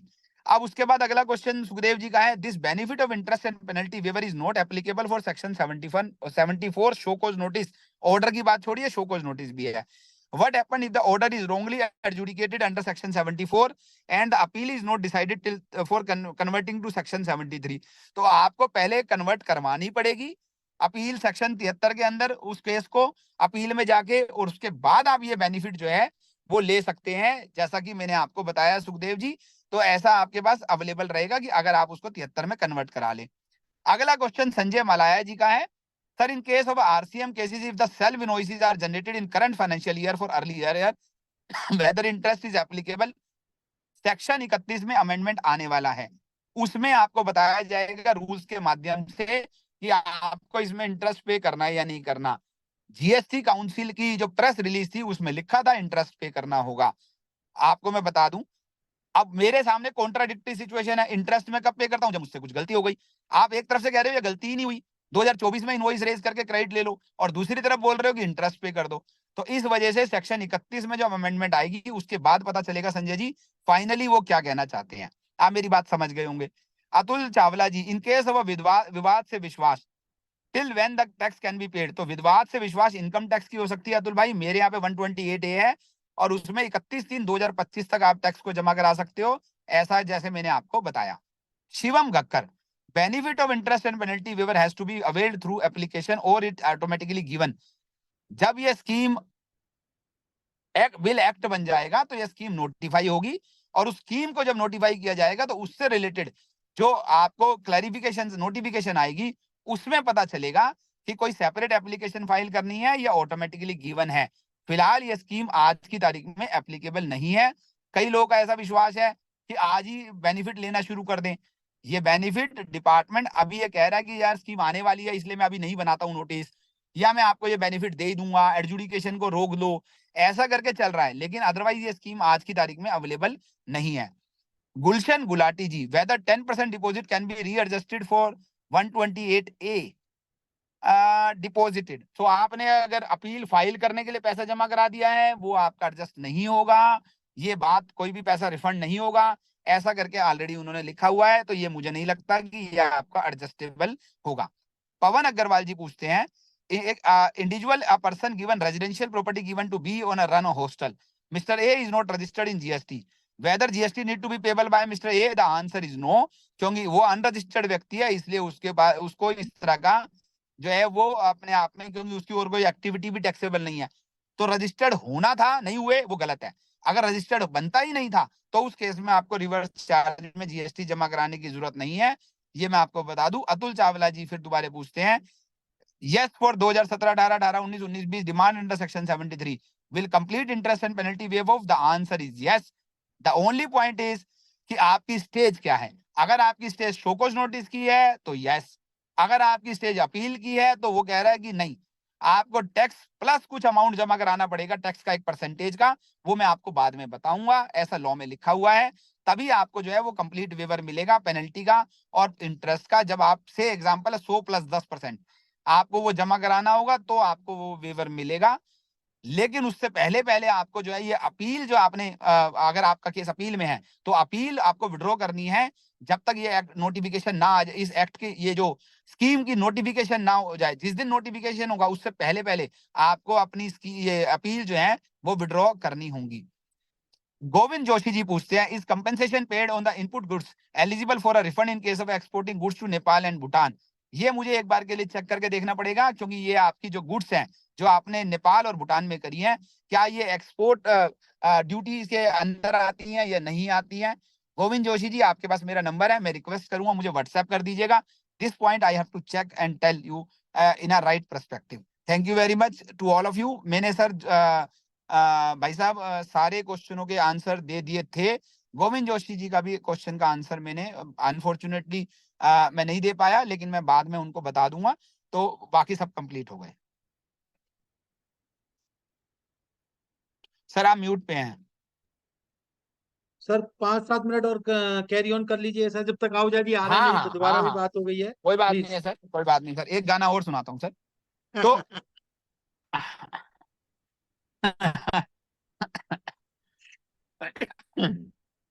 सर जो अगला है वो है हमारा ई कॉमर्स ऑपरेटर्स के लिए, ये सेक्शन 122 की बात करता है, ये भी इस बिल में आया है, अमेंडमेंट आया है जो मैं रह गया मेरे से, वो ये कि कुछ ई कॉमर्स ऑपरेटर को टीसीएस जमा कराना होता है और कुछ को नहीं कराना, कुछ को काटना होता है, कुछ को नहीं। अब जो है वो 122 की जो प्रोविजन एप्लीकेबल होते थे, वो एक जनरल परसेप्शन ये थी कि वो सभी के ऊपर, सभी ई कॉमर्स ऑपरेटर के ऊपर एप्लीकेबल है। उन्होंने क्लैरिफाई कर दिया कि जिन लोगों को टीसीएस के प्रोविजन एप्लीकेबल है ई कॉमर्स ऑपरेटर को, केवल उन्हीं को 122 की कंप्लायंसेस करनी है, हर एक को ये कंप्लायंसेस नहीं करनी है। एक और बात इंपॉर्टेंट है जो आप ही सब लोगों ने नोट करी या नहीं करी, वो है इलेक्ट्रॉनिक कैश लेजर, कि अगर आपका कोई बैलेंस इलेक्ट्रॉनिक कैश लेजर में पड़ा हुआ था, आपने अपनी रिटर्न 3B लेट फाइल करी, तो आपको इंटरेस्ट कितनी वैल्यू पे लगेगा? आपको इंटरेस्ट जो लगेगा वो इलेक्ट्रॉनिक कैश लेजर की वैल्यू को माइनस करने के बाद आपको जो है जो बचा हुआ बैलेंस है उस पे आपको जो है वो इंटरेस्ट एप्लीकेबल होगा। आपने अगर इलेक्ट्रॉनिक कैश लेजर में पैसा जमा करा दिया था तो वो हमारे हाई कोर्ट के जजमेंट के हिसाब से आयशर मोटर के वो पैसा गवर्नमेंट को आपने दे दिया था, तो इसलिए आपको जो है वो, अगर सपोज कीजिए आपका 50 लाख रुपए की लायबिलिटी थी, आपका इलेक्ट्रॉनिक कैश लेजर में 20 लाख पड़ा था, 30 लाख रुपए आपके पास नहीं थे इसलिए आप रिटर्न फाइल नहीं कर पाए, तो पेनल्टी इंटरेस्ट कितने पे लगेगा, 50 लाख पे या 30 लाख पे? So that's the answer has been given by the circular that it will be 30 lakh rupees on which the interest will be applicable. Thank you very much Amardeep Mohapatra ji for the your kind words for a nice deliberation. आपका एक question है, how can be we fight for refund if we reverse ITC and paid interest in compliance?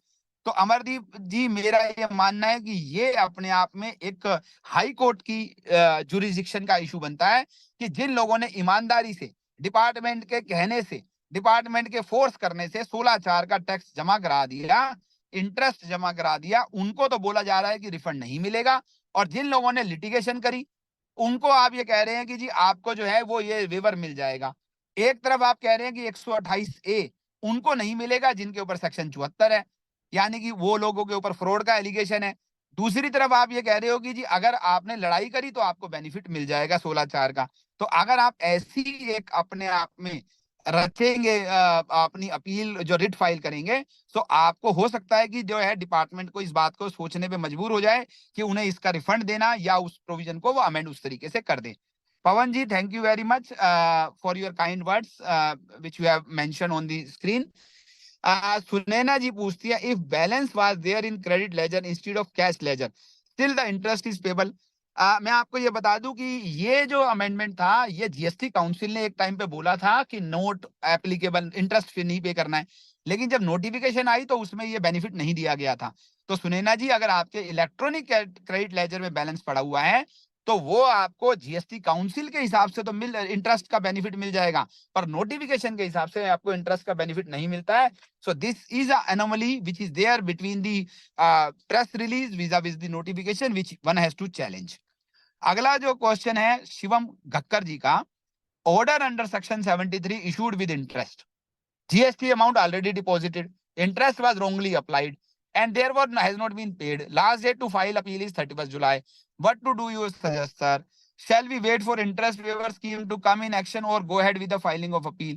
अगर आपको ये 3 महीने का period appeal का 31 जुलाई को खत्म हो रहा है, तो आप 1 महीने का जो कंडोनेशन पीरियड है उसकी आप वेट कर सकते हैं, और अगर 31 अगस्त से पहले पहले ये स्कीम आ जाए तो you have this good point कि आप जो है वो इंटरेस्ट पेनल्टी का वेवर इसमें ले सकते हैं। अगर ऐसा नहीं होता है तो यू शुड फाइल अपील, पर आप प्रॉब्लम जो है वो अपील आपको विड्रॉ भी करनी पड़ेगी। So that's the actually note मतलब उलझ गया है जो मतलब वातावरण है कि मैं अपील फाइल करूं फिर उसके बाद विड्रॉ करूं। मतलब अगर मैं अपील फाइल नहीं करता हूं तो वो बोलेंगे टाइम बार्ड अपील है, तो वो अपने आप में तो this is something that Shivam ji you have to calculate that, okay, what is the best solution for this. If the registration threshold is crossed but registration is done 6 months later, then what are the ramifications? So you have to pay the interest and penalty for that. तो आप जो है वो इस तरह का जो है वो आपको जो है वो आपके ऊपर प्रोविजन जो है वो एप्लीकेबल होंगे। तो राजेश जी, अगले वाले को सेमिनार के लिए भी मुझे ऊपर बुलाया जा रहा है, बोल रहे हैं 5 मिनट में ऊपर आना है, कपिल गोयल जी खत्म करने वाले हैं, तो दोनों तरफ से 5-5 मिनट का ही गुरु समय जी है कहाँ अपने पर हो पास। तो सर? शिव मैंने कुमार आपको हांडा लिंक जी, भी भेजा है भाई साहब, thank you Shiv Kumar Handa ji for your WhatsApp पे ही काइंड भेजा है और वर्ड्स। मेल भी भेजी है मैंने, डॉक्टर डॉट उसके बाद एनोनिमस अटेंडी जी हैं, दिस सेशन इज लाइक गागर में सागर, thanks a lot, thank you very much ji, आपका भी धन्यवाद, आपने अप्रिशिएट किया। Gupta ji. Yashveer Singh Narula ji, best budget deliberation attended so far, thank you very much Yashveer ji for your kind words. Rajendra ji भी थैंक यू बोल रहे हैं, तो मेरा भी थैंक यू है राजेंद्र जी को, सत्या जी को भी थैंक यू है मेरा। सब लोग मुझे अब वो म्यूजिक मुझे लग रहा है गाना बंद करना पड़ेगा क्योंकि सब थैंक यू ही बोल रहे हैं, तो इसलिए वो कह रहे हैं हो गया भैया तुम्हारा बस। अब हमारे मेन सिंगर आ गए हैं सोनू निगम जी। तो sir, in case of forfeiture of security deposit for non performance of contract whether GST will be applicable. मैं आपको ये बता दूं कि ये लिक्विडेटेड डैमेजेस का केस है संजय जी, इसके अंदर क्लियर सर्कुलर आया हुआ है कि ये जो है इसके ऊपर जीएसटी एप्लीकेबल नहीं होता है। अगर आपके पास कोई एक सेपरेट एग्रीमेंट आप कर रहे हैं सिक्योरिटी डिपॉजिट को करना फॉर फीचर का, then only it will be a liquidated damages की कैटेगरी से बाहर आएगा, ये obligation to refrain from an act आएगा और फिर उसके ऊपर जीएसटी लगेगा। Otherwise if in the same contract there is a forfeiture of security deposit, then it's a falling under the liquidated damages and not falling under the obligation to refrain from an act or tolerate an act. तो इसलिए जो है वो Shivam ji thank you very much, आपका भी अपना जो है वो sir only only 1 minute sir, Ahuja ji join कर रहे हैं, ओनली हाँ 1 मिनट। आराम से सर, आराम से सर, 1 आराम मिनट। से सर। हाँ, तो Pawar Parveen ji thank you very much for your kind words. उसके बाद जो है वो हम लोग जो है वो क्लोज करते हैं। Pramod ji, whether GST applicable on receipt of financial credit note, answer मैंने दिया है सर, ये पहले भी दिया है मैंने, उसमें जीएसटी काउंसिल के टाइम पे क्लियर बोला गया कि नहीं है applicable sir. Satya ji, so GST official are suggesting pay tax interest and penalty will get waived. अगर एक बार इंटरेस्ट पेनल्टी दे दिया तो रिफंड नहीं मिलेगा सत्या जी, मैं आपको ये क्लैरिफाई कर दूं।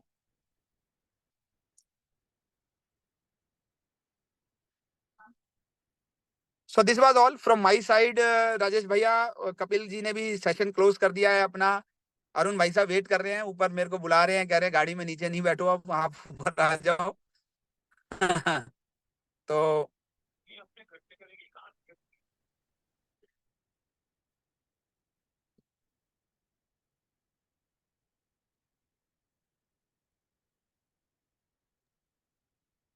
बस वो ज्वाइन नहीं कर पा रहे हैं अभी, ये उनको चल रहा है, थोड़ा सा मेल उनको मिली नहीं है, तो ज्वाइन कर रहे हैं। Please give me 1 or 2 minute. बोलो 2-3 मिनट में आ रहा हूँ।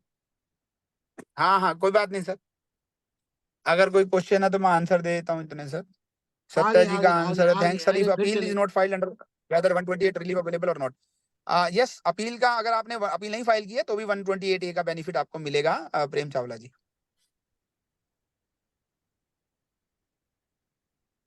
आगे सर, आगे आगे। एक सेकंड में उनको एज ए पैनलिस्ट ले लूं आगे सर। सर आप एज ए बहुत पैनलिस्ट बढ़िया ज्वाइन सर। कर लो सर। आगे आगे गुरु जी आगे। चलिए सर, अब आपने पैनलिस्ट लिया नहीं तो मुझे। आप सभी का सर धन्यवाद सर सर। अतुल भाई जी थैंक का यू बहुत सर, बहुत आप चेयरमैन धन्यवाद। सभी का साहब, बहुत बहुत धन्यवाद सर। प्रेसिडेंट साहब नमस्कार। नमस्कार सर, नमस्कार सर। आज तो सर मेरे को सर आपने आपने बिल्कुल मेरे को वो कर दिया सर, मेरे को अपने साथ घुमाया ही नहीं सर आज आपने। मेरे को कोई गलती हो गई लगता है सर, मेरे को घर पे आके एक बार आपसे वो करनी पड़ेगी तो सर। पहले मेरे को बीवी अपनी उंगली में घुमाते थे, अब ये लोग घुमाते हैं मुझे। मेरे को क्या पता है क्या हो रहा है, समझ ही नहीं आती। नहीं सर, अब देखिए अभी लेक्चर से मैं निकला हूँ। सर मैं सर ये कह रहा हूँ सर कि मेरे को मैं वंचित हो गया ना सर। अरे प्रेसिडेंट साहब, आप कैसे वंचित हो सकते हैं सर, हमारे प्रेसिडेंट आप रहेंगे, क्या कुछ कर लो बस। हाँ, सर बहुत बहुत धन्यवाद गुप्ता जी का, मैं बहुत बहुत धन्यवाद करूंगा कि उन्होंने अपना बहुमूल्य समय निकाल करके और from car he updated what ever the changes in budget, and on our request he also carry on 15 minutes long time, and another seminar is waiting. So I once again thank you Atul bhai, and welcome our sir Guruji. हाँ sir. My pleasure Gupta sir, ji, thank you very much sir, bye bye sir. Thank you, bye bye sir. Sir I welcome our doctor साहब Girish Ahuja ji. As I earlier said कि हमारा budget तो तभी होता है जब आहूजा जी सुना दें कि वाट एवर चेंज, कोई भी चेंज हो, हमारी सीए फ्रेटर्निटी उसको मानती नहीं जब तक कि आहूजा जी अपने सरल शब्दों में ना बता दें। तो मैं ज्यादा टाइम ना लेते हुए I welcome you sir once again, and over to you sir. Thank you Rajesh ji. Sorry थोड़ी फॉर द डिले, ये लोग फॉर्मेलिटीज पूरे करते करते थोड़ा टाइम लगा दिया इन्होंने। Otherwise I told them I have to be there at 8 o'clock। थोड़ा लेट हो गया, मेरी माफी चाहता हूँ सबसे, वो इंतजार कर रहे होंगे। अब मैं पहला पहला पॉइंट बता दूं कि लोगों को बहुत बुरा लग रहा है। मैंने जब शुरू में कहा one back also, they are going to increase the short-term capital gain under 111A from 15 to 20%. लेकिन वो 10 to 12.5 किया और वो 15 का 20 कर दिया। लेकिन एक बड़ा इंपॉर्टेंट चीज आ गई, all capital asset other listed security, उसका सर आपकी आवाज आवाज सर थोड़ी सी पॉइंट क्या ब्रेक हो है रही है। कि अब उन्होंने सर आपकी आवाज थोड़ी ब्रेक हो रही है। हेलो सर, आपकी आवाज ब्रेक हो रही है। अभी नहीं, अभी आ रही सर नहीं। आपकी आवाज ब्रेक हो रही है सर।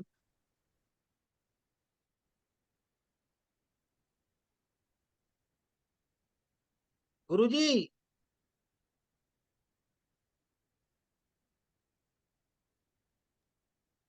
गुरुजी आपकी आवाज ब्रेक हो रही अब है देखिए, आप। अब देखिए आवाज आ रही है। यस यस, अब आ रही है सर। सर अच्छा चलो सुनिए, मैंने ये कहा कि अब आपको कोई भी एसेट बेचनी है जो लॉन्ग टर्म है अदर देन लिस्टेड सिक्योरिटीज, उस केस में भी 12.5% है, और लिस्टेड सिक्योरिटी में तो 10 का 12.5% कर दी है। लेकिन लिस्टेड में तो पहले से भी इंडेक्सेशन नहीं मिलता था, लेकिन ऑल अदर सिक्योरिटीज अब उसमें भी इंडेक्सेशन आपको नहीं मिलेगा। लोग कह रहे हैं कि ये तो बड़ा नुकसान हो गया।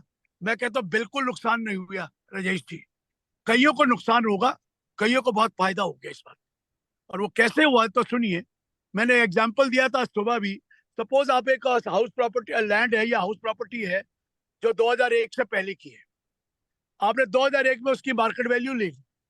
सपोज अगर मार्केट वैल्यू उसकी अगर हाउस प्रॉपर लैंड की 5 लाख रुपए या 10 लाख रुपए ले ली, अब आप उसको अगर इंडेक्स करते हैं तो 3.63 से मल्टीप्लाई करते हैं तो वो 3.63 लाख 36,30,000 हो जाता। और आज वो प्रॉपर्टी जो कीमत 2001 में बहुत कम थी, आज 2024 में बहुत ज्यादा हो गई, हो सकता है 10 करोड़ हो, 15 करोड़।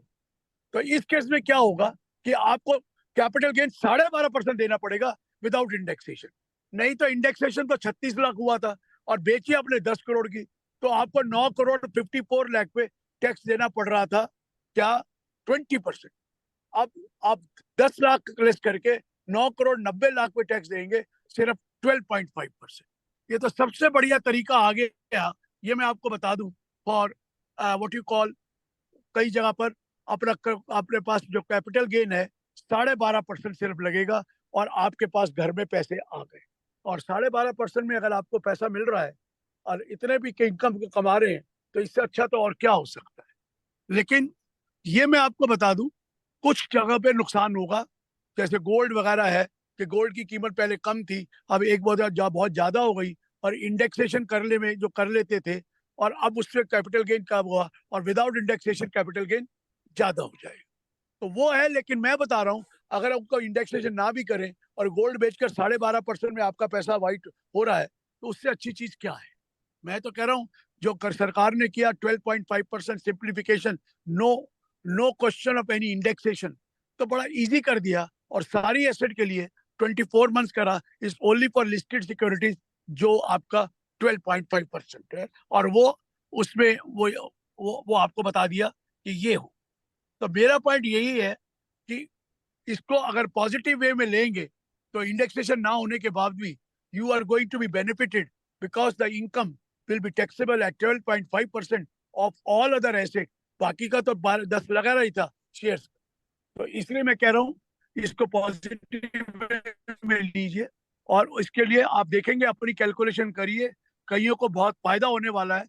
20% के बदले 12.5% देकर उनको अपना टैक्स का पैसे उनको मिल जाएंगे अपने घर में।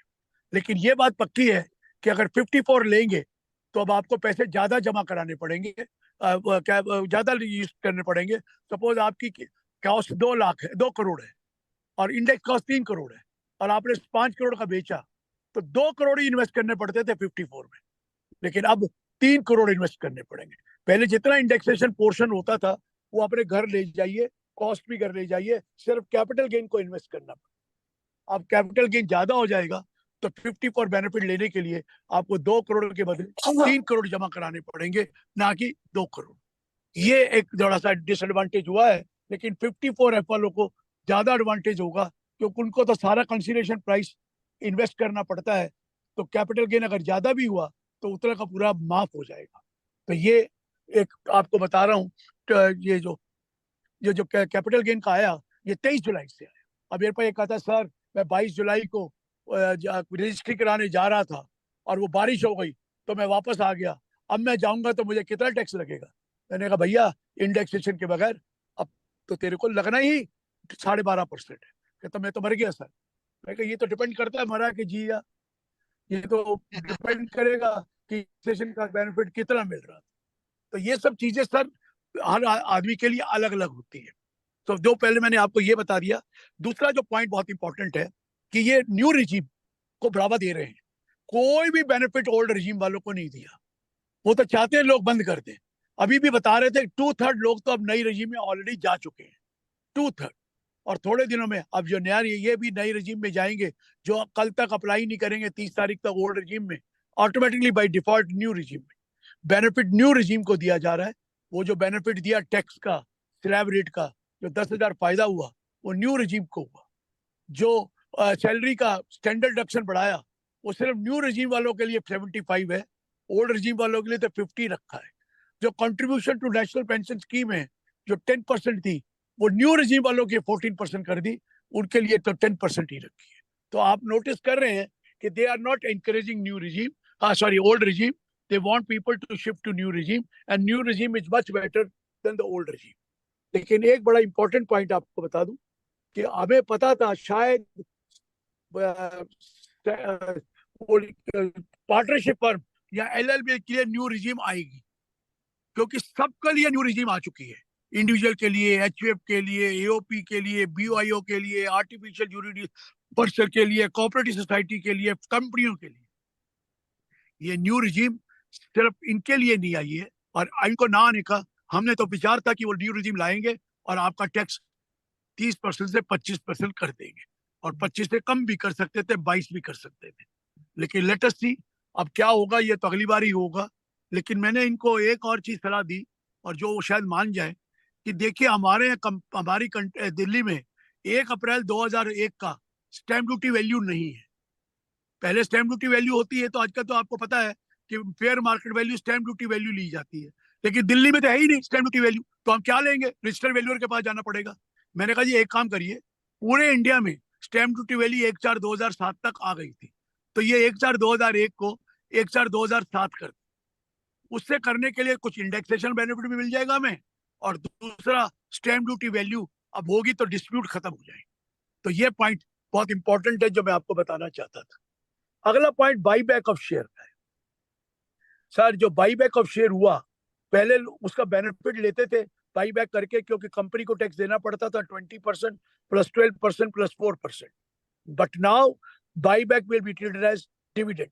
इंटायर अमाउंट का जो बाई बैक का अमाउंट मिला, आपने शेयर 40 का था, आपने 400 रुपए में बाई बैक करवाया, तो आपको 400 रुपए मिले, 360 नहीं होगा, 400 का 400 डिविडेंड माना जाएगा, और उसमें कोई खर्चा नहीं मिलेगा। You will have to pay tax on 400।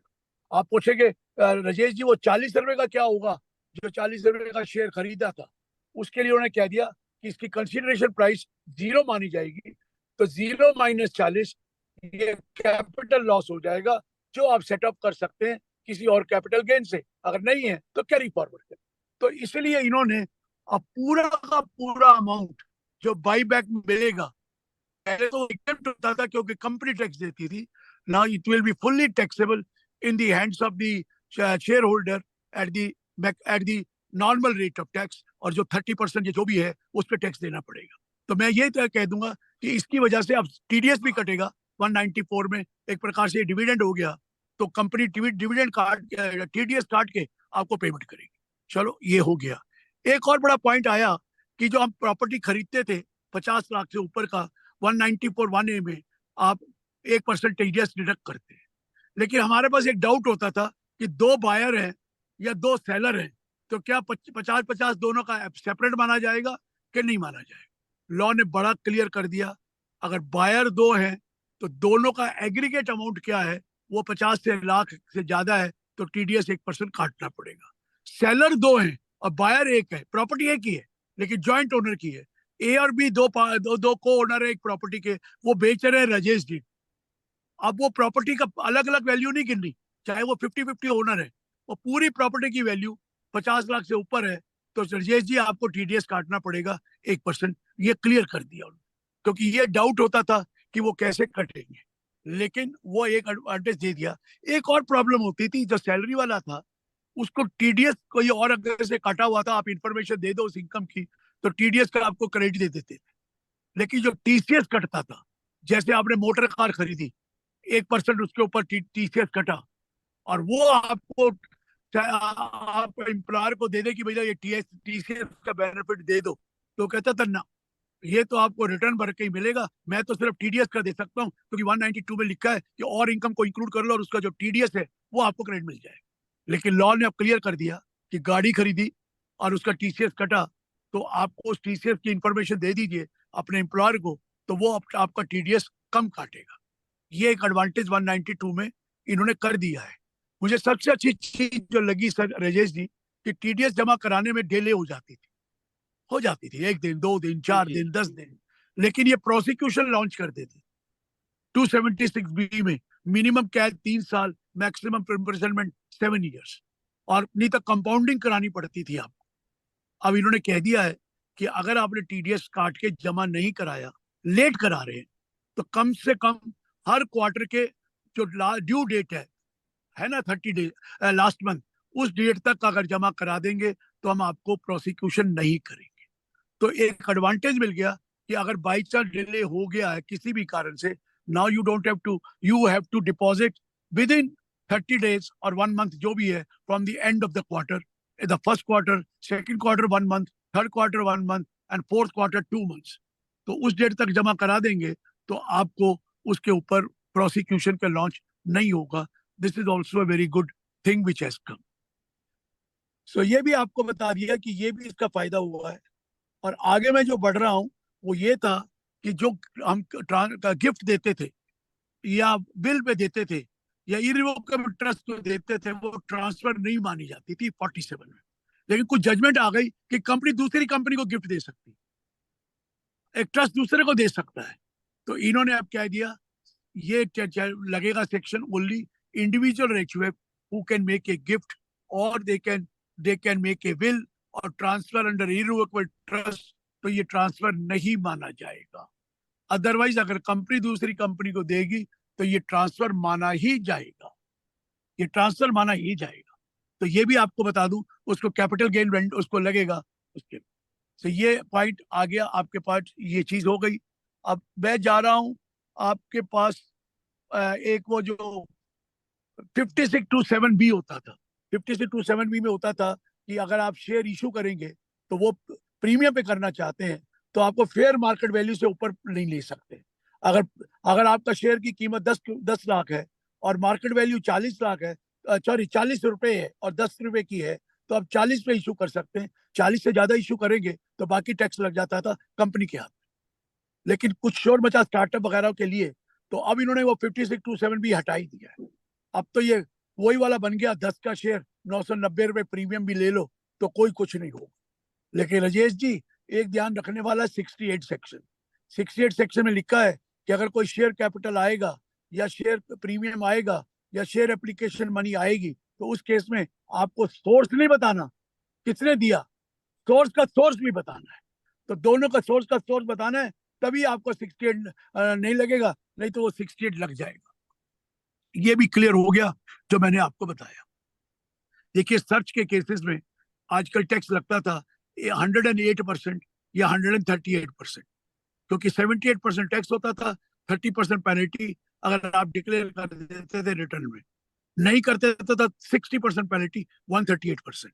Law ने कह दिया लुक हियर, अब 60% सर्च के केस में. पुराना वो ले आए जो 158B था, लेकिन वो पहले भी 158B था, पहले चैप्टर 14B दूसरा था. अब वो 14B को खत्म करके नया चैप्टर 14B डाल दिया, 158B से लेकर 115BI तक. और उसमें बोल दिया कि जो भी आपकी टोटल इनकम होगी उस पर टैक्स लगाएंगे 60%. और एक ब्लॉक बना दिया 6 year plus the current year up to the date of initiation of search. इसके ऊपर आपको 60% टैक्स देना है. अगर आपने वो अपनी रिटर्न में दिखा दिया, जो नोटिस आया आपने रिटर्न में इनकम दिखा दी, तो आपको पेनल्टी नहीं लगेगी, सिर्फ 60% देना पड़ेगा. कोई इंटरेस्ट 234ABC नहीं लगेगा, कोई 270A की पेनल्टी नहीं लगेगी. लेकिन अगर आपने रिटर्न में नहीं दिखाया तो फिर आपको पेनल्टी लगेगी 30%, 50% ऑफ 60%, दैट इज 30%, तो 90% हो जाएगी. अदरवाइज 60% में आप अपनी जान छुड़ा सकते हैं और आपको कोई प्रॉब्लम नहीं आएगी इस केस में. तो ये भी आप ध्यान रखिए कि सर्च के केसेस में लॉ को काफी सुधार दिया है. लेकिन आपकी अब टोटल इनकम 6 साल की एक बार में टैक्स होगी.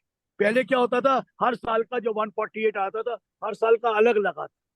अब 6 साल का ब्लॉक बनाकर टोटल इनकम बनाकर जो टैक्स ऑलरेडी आपने पे किया हुआ है वो छोड़कर बाकी पे 60% टैक्स लगेगा. टैक्स ऑन टोटल इनकम 113 में रेट भी दे रखा है 60%. तो ये सरचार्ज, और थोड़ा सा सिंप्लीफाई कर दिया वो वाला जो रीअसेसमेंट का. पहले रीअसेसमेंट 3 साल और 6 साल थे, अब 3 साल और 5 साल कर दिए. 50 लाख से ऊपर 5 साल. अदर पहले क्या होता था, इंक्वायरी कंडक्ट करेगा एओ और फिर आपको नोटिस देगा, फिर आप उसको अपॉर्चुनिटी दोगे, फिर शो काज दोगे, फिर वो ऑर्डर पास करेगा. और सिंपल कर दिया है, just that income is escaped assessment, सीधा आपको नोटिस देगा और नोटिस देकर आपको अपॉर्चुनिटी ऑफ बीइंग हर्ड देगा और आपको शो कॉज इशू करेगा. फिर आप बताएंगे और फिर आपको जो आपके आपने वहां पर अपीयर हुए, जो हर्ड हुआ और जो वो लिया, उस सबको देखकर आपको आपके बाद वो डिसाइड करेगा that is income as escaped assessment और नॉट.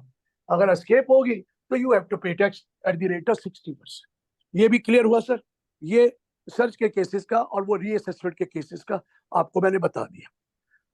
अब देखिए, कुछ टीडीएस काट कम कर दिए गए क्योंकि उनके दिमाग में था करोड़ों रुपया, लाखों करोड़ रुपया टीडीएस का ज्यादा कट जाता है और इनको रिफंड करना पड़ता है 6% इंटरेस्ट के साथ। अब क्या किया है, 194DA, 194D, 194G, 194H, 194IB, 194M, इन सब पे 5% के बदले 2% टीडीएस कर दिया है। जब टीडीएस ही कम कटेगा तो ऑब्वियसली आपको रिफंड की अब जरूरत नहीं पड़ेगी। ये बड़ा इंपॉर्टेंट हो गया। लेकिन राजेश जी एक ध्यान रखना, आज के बाद रोलेक्स गाड़ी मत खरीदना। अगर रोलेक्स की गाड़ी खरीदी तो 10 लाख से ऊपर की है तो टीसीएस 1% कटेगा, कलेक्ट करेगा वो। आपने 18 लाख की गाड़ी खरीदी तो 1% में वो पैसे भी होगा, टीसीएस कलेक्ट के जमा कराएगा और सबको पता लग जाएगा कि अब आपकी 26 एस में रोलेक्स की घड़ी आपने खरीदी है। क्योंकि जितनी भी लग्जरी आइटम है, लग्जरी आइटम वो 10 लाख से ऊपर खरीदेंगे तो जैसे मोटर कार के लिए 10 लाख से ऊपर की गाड़ी खरीदते थे रजेश, 1% टीसीएस कटता था। अब इसके लिए भी 1% टीसीएस हो गया।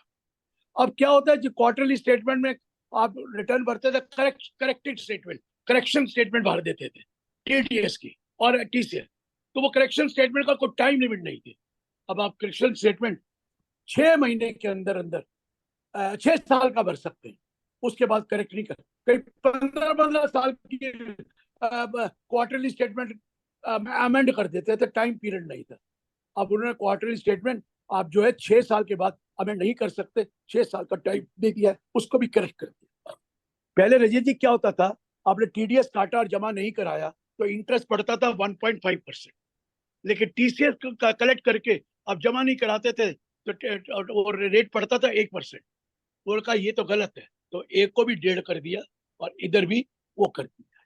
तो ये भी एक आपको बता रहा हूँ अलाइनमेंट हो रही है, लेकिन टीडीएस कई जगह पे कम कर दिया। अब सैलरी वाला कहता था कि मेरी गाड़ी खरीदी है उस पर टीसीएस कटा है, ये वाला बेनिफिट मुझे दे दो। किसको कहता था, एम्प्लॉयर को, तो मुझे कम काट दो क्योंकि ये टीसीएस का बेनिफिट दे दो। वो कहता था मैं तो सिर्फ टीडीएस का बेनिफिट दे सकता हूँ, अगर दूसरी को इनकम पे कटा है मैं ये तेरे को बेनिफिट नहीं दे सकता। अब लॉ ने कह दिया अगर टीसीएस कटा है और वो इन्फॉर्म कर देता है अपने एम्प्लॉयर को, तो एम्प्लॉयर को उस टीसीएस का बेनिफिट देकर बाकी अमाउंट पे टीडीएस काटना है। तो सैलरी वाले इस बड़े खुश है कि भैया गाड़ी वाड़ी खरीद ही लेते हैं 10 लाख से ऊपर। अब सैलरी वाले सारे गरीब थोड़ी है, बहुत अच्छी सैलरी भी लेते हैं। अब 10 लाख ऊपर है तो टीसीएस आया, और जितना 30 लाख की गाड़ी ली तो 30,000 पे जो टीसीएस कट गया उस पर वो बाद में लेना पड़ता था उसको। अब उसको कम से कम सैलरी से ही लेस हो जाएगा तो आपको कम पैसे जमा टीडीएस कटेगा। सो ये बेनिफिट भी उन्होंने कर दिया आप लोगों के लिए, ताकि आपको ये परेशान होने की जरूरत नहीं है। और एक फैमिली पेंशन का जो 1/3 और 15,000 था उसका रिडक्शन 1/3 और 25,000 कर दिया। और आपको बताया था इश्यू ऑफ शेयर का तो बता ही दिया मैंने। अब आपके पास जो और चीजें हैं तो मैंने एक आपको बता दिया कि अब ये सोच के चलिए कि अब शेयर मार्केट में लॉन्ग टर्म कैपिटल गेन की तरफ बढ़े। शॉर्ट टर्म में 20 हो गया और अनलिस्टेड वेंचर में भी तो पूरा शॉर्ट टर्म माना जाएगा, लेकिन शॉर्ट टर्म में 20 थोड़ा ज्यादा हो गया। आपने सिक्योरिटी ट्रांजैक्शन टैक्स भी दिया है और 20% के बाद सरचार्ज भी दे देंगे, तो वो कम करिए। और बेटर ये है कि लॉन्ग टर्म में रखिए और 12 महीने के बाद सिर्फ 12.5% का टैक्स देना है। 7.5% तो सीधा वो भी मिल गया जो वो है उस पैसे का। तो मैं ये कह रहा हूँ कि मेरे हिसाब से तो अब 10 का 12 किया, 15 करने वाले थे, 12.5 करके आपको एक बेनिफिट दिया है तो आपको उसको बेनिफिट लेना चाहिए, कोई इसमें दिक्कत नहीं है। एक और था कि एक कंपनी दूसरी कंपनी को गिफ्ट दे रही है और कहते थे ये तो ट्रांसफर ही नहीं है, ये 47 में आ गया था।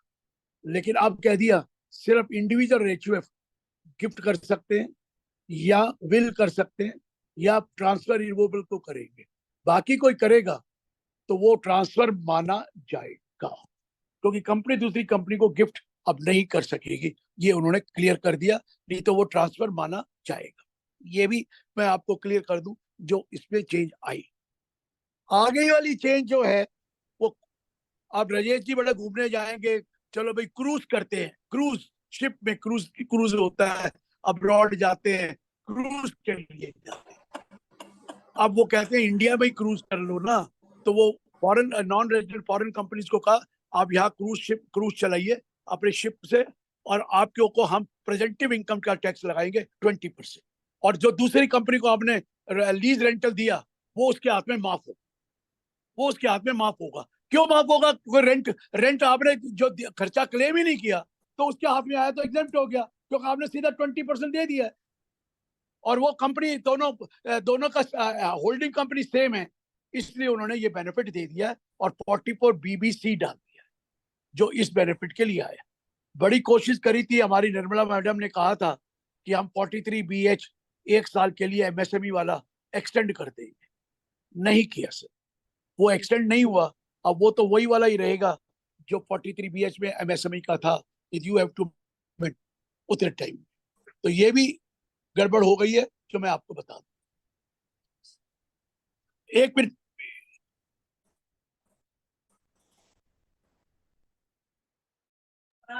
कोई बात नहीं। हाँ, तो ये भी हो गया, ये भी हो गया, आपको मैंने आपको बता दिया। तो आपको मैंने बाईबैक वाला भी बता दिया, कैपिटल गेन का भी बता दिया, आपको स्टैंडर्ड डिडक्शन भी बता दी, आपको 115 BAC का भी बता दिया, न्यू रिजीम का क्या बेनिफिट मिला आपको। मैंने बाय शेयर उसका भी कर दिया, इशू ऑफ शेयर उसमें हटा दिया गया बिल्कुल, वहां पर आप कोई प्रीमियम पे आप दे सकेंगे जितना मर्जी प्रीमियम होगा, वो भी बता दिया। और मैंने आपको ये भी बता दिया TDS कई जगह पे क्या है। अब मैं चाहता हूं कि सर राजेश जी, किसी का कोई क्वेश्चन हो क्लैरिटी सर करने के लिए। विवाद टू विश्वास, सर विवाद टू विश्वास रह देखिए, गया। विवाद तो विश्वास राजेश जी बिल्कुल वही स्कीम है जो पहले 2020 में थी, बिल्कुल वही स्कीम है 2020 वाली, और लोगों ने अप्लाई किया था, सारा प्रोसीजर वही है, एक बार प्रोसीजर पढ़ लीजिए। सिर्फ वो इन्होंने ये कहा इतने केसेस पेंडिंग हो चुके हैं, और इतने केस पेंडिंग हो गए क्योंकि कभी कमिश्नर्स अपील ने डिसीजन ही नहीं लिए कई सालों से, देना है अपना टैक्स दीजिए, कोई पेनल्टी नहीं, कोई इंटरेस्ट नहीं, और अपने आप को सेटल करवा लीजिए। अगर आप लिटिगेशन करेंगे तो फिर तो बात अलग है, अगर आप एक्सेप्ट कर लेते हैं तो हम आपसे पेनल्टी भी नहीं लेंगे, हम आपसे इंटरेस्ट भी नहीं लेंगे, सिर्फ टैक्स रेट देंगे। पहले यही तो आया था, पहले भी विवाद से विश्वास, जी सर यही है। यही वाला आ गया है। हाँ, अगर वो पुरानी डेट का है जो 20 वाला अभी तक उसमें है, तो फिर आपको उसका 10% एक्स्ट्रा देना है, बस। और विवाद से विश्वास में मेन चीज यही है, लेकिन बहुत अच्छी चीज है, इसको पढ़िए और यूज करिए, काफी एडवांटेज आपको मिलेगा। और बताइए, और क्वेश्चन? सर एक क्वेश्चन है, विक्रम गुप्ता जी पूछ रहे हैं, as indexation benefit still allowed on old properties bought before 1/4/2001।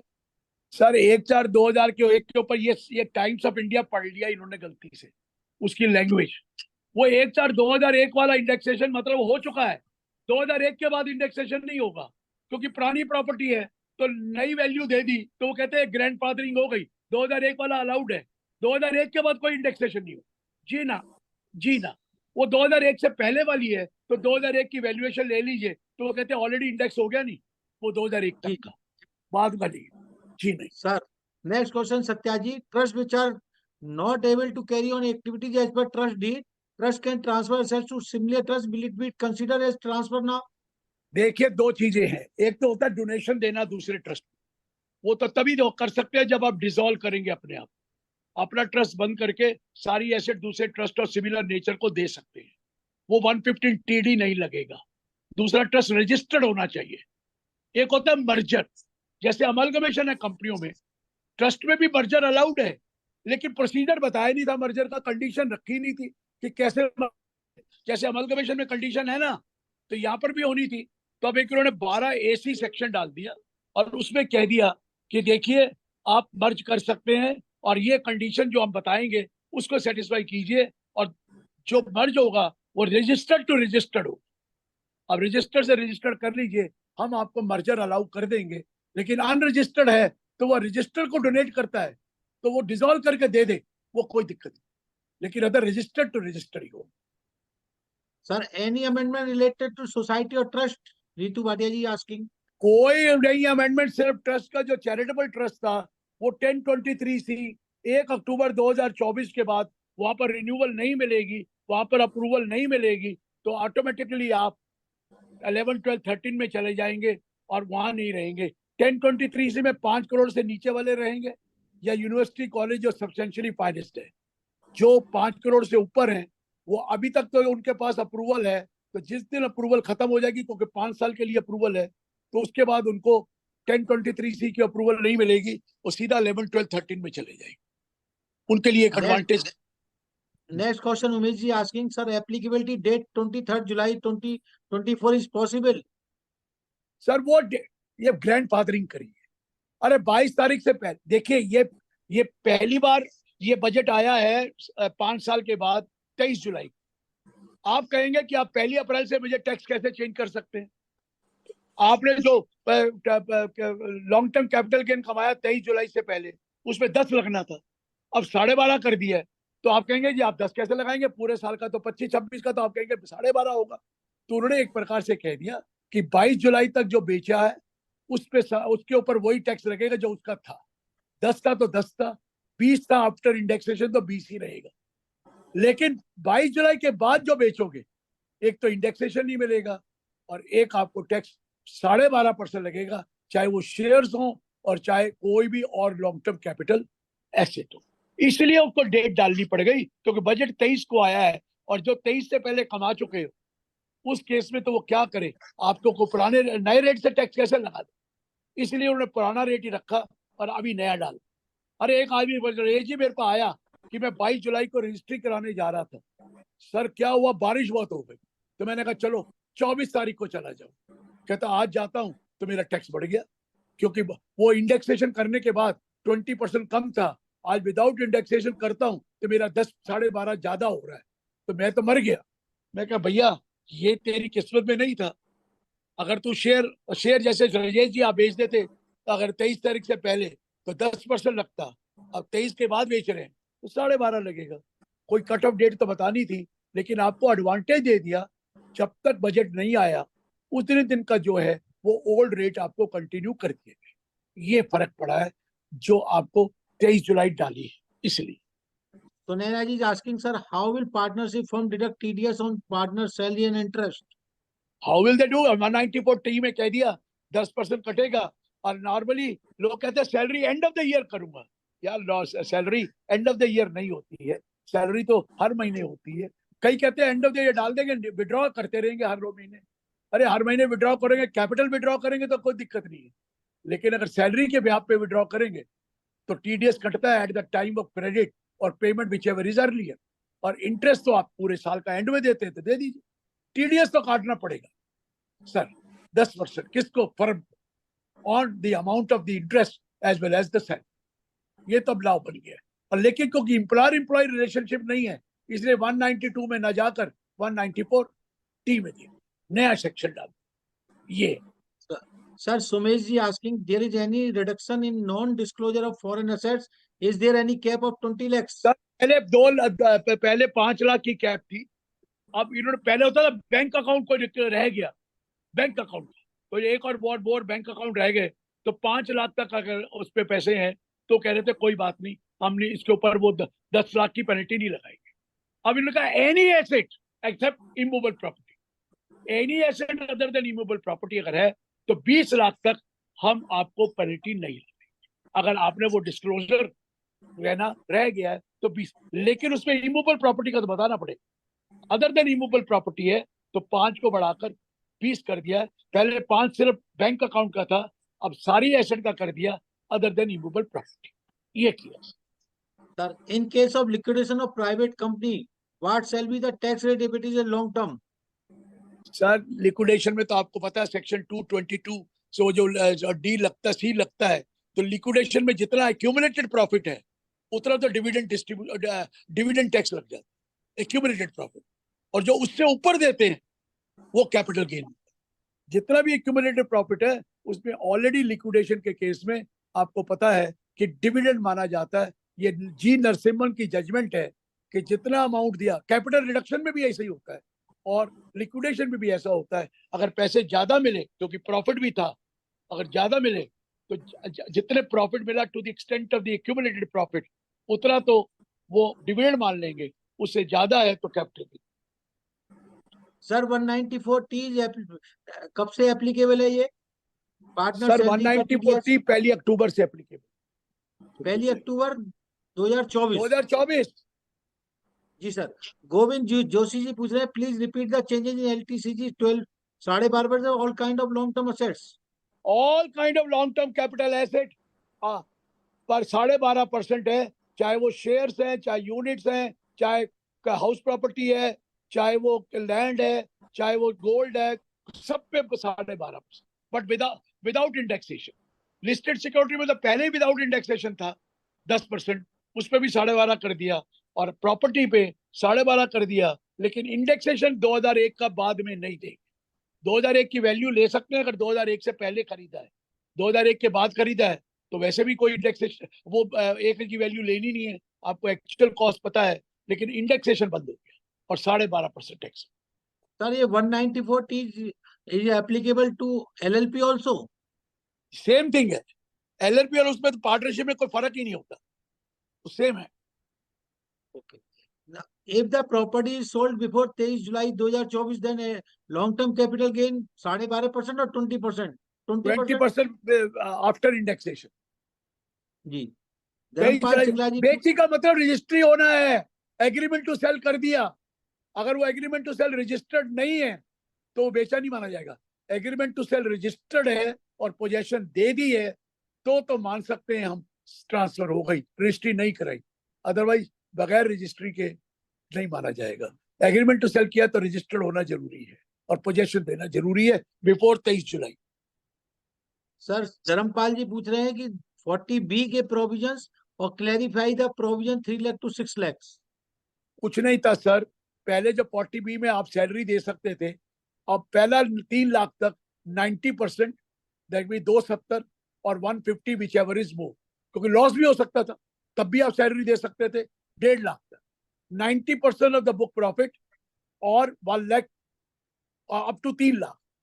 अब वो 3 को 6 लाख कर दिया, सो 90% ऑफ 6 लाख और 3 lakh which ever is more, मतलब 540 तक हो गया 6 लाख में और बाकी का 60%।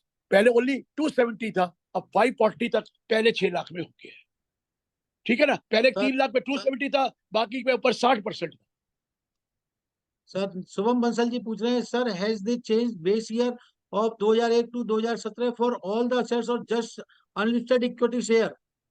मैंने कोई 2017-18 का वो वाला जो आप कह रहे हो ना बेस ईयर, वो सिर्फ वो था जो शेयर आपके पास ग्रैंड फादरिंग करी गई थी, क्योंकि 1038 तक लॉन्ग टर्म कैपिटल गेन माफ होता था 1038 में, लेकिन जब हमने इनके ऊपर टैक्स लगाना शुरू किया तो लोग कहने लगे कि हमारी तो इस डेट तक बेच देते तो हमारा तो कैपिटल गेन माफ था, अब आप हमें टैक्स लगाएंगे, तो इसलिए उसको 31 जनवरी में, जो भी 31 जनवरी में होता था वो मार्केट वैल्यू अलाउ कर दी गई।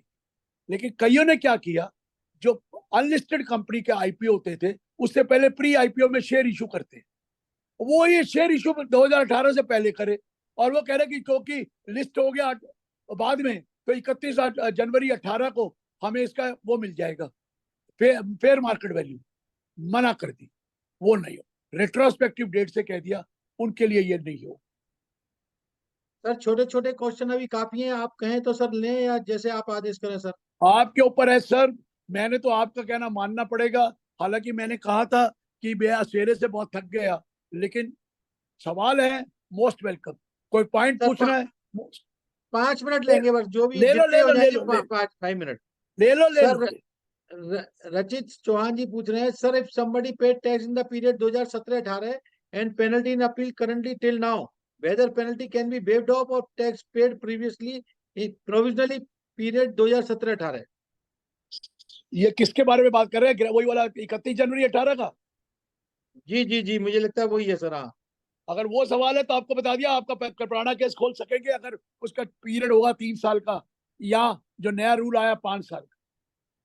अगर पीरियड होगा 50 लाख से ऊपर आगा तो 5 साल, नहीं तो 3 साल, क्योंकि उन्होंने कहा आपने ग्रैंडफादरिंग लेकर कैपिटल गेन टैक्स कम दिया है। सर जलज अग्रवाल जी पूछ रहे हैं, have they remove 148A 148 remove नहीं किया sir.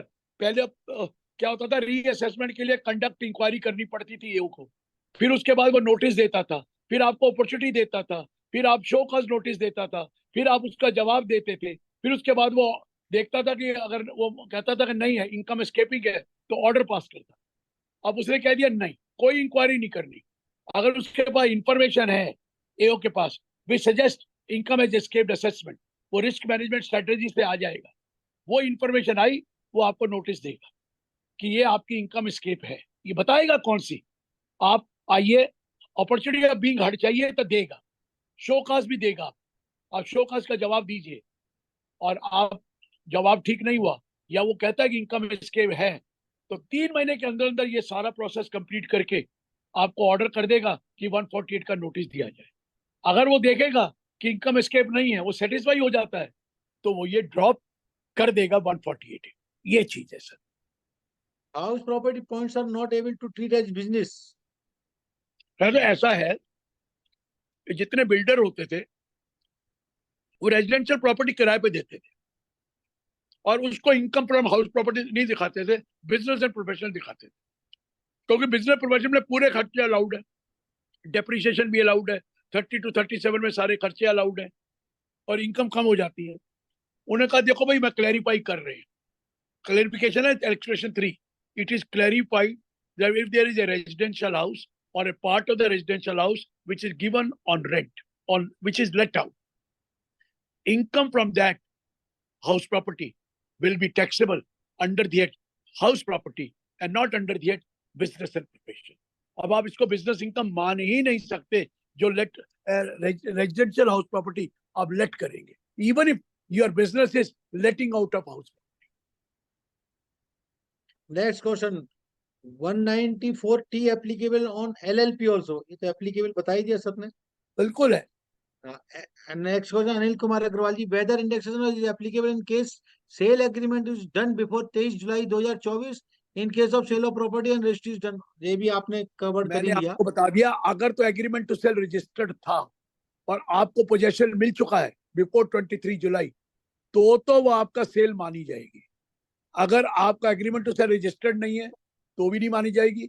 Agreement to cell registered कराकर अभी पोजेशन नहीं मिला तो भी नहीं आप ओनर बनेंगे। ये सोचिए। What happen if company buyback ESOP issued to employee, will it be also treated as dividend? Same thing, same thing, same thing. Same thing. Good evening, respected Ahuja sir. What is the logic behind introduction of tax in the hands of recipient in case of buyback? Logic ये था sir Rajesh ji कि 8% बचता था और company tax देती थी। 8% बचता था, कंपनी टैक्स देती थी बाई बैक में। जब फॉरेन फंड थे ना, वो कहते थे कि हमने यहाँ इन्वेस्टमेंट किया अनलिस्टेड सिक्योरिटीज में, किया सर, बाई बैक करते हैं उनके शेयर, तो टैक्स कौन देता है? कंपनी देती है। आपके हाथ में एग्जेम्प्ट है, लेकिन वो कहते थे जो आपका पैसा मिला फॉरेन कंट्री में, वो कहते थे इसके ऊपर टैक्स दो, क्योंकि ये तो आपका कैपिटल गेन है, इसमें टैक्स दो क्योंकि आपको पैसा डिफरेंस मिला है।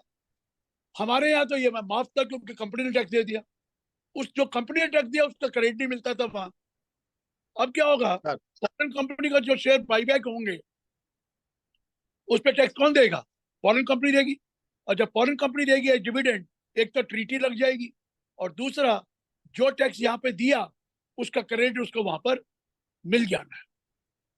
इसलिए property of LLP sold and distributed to partner, will TDS be attracted?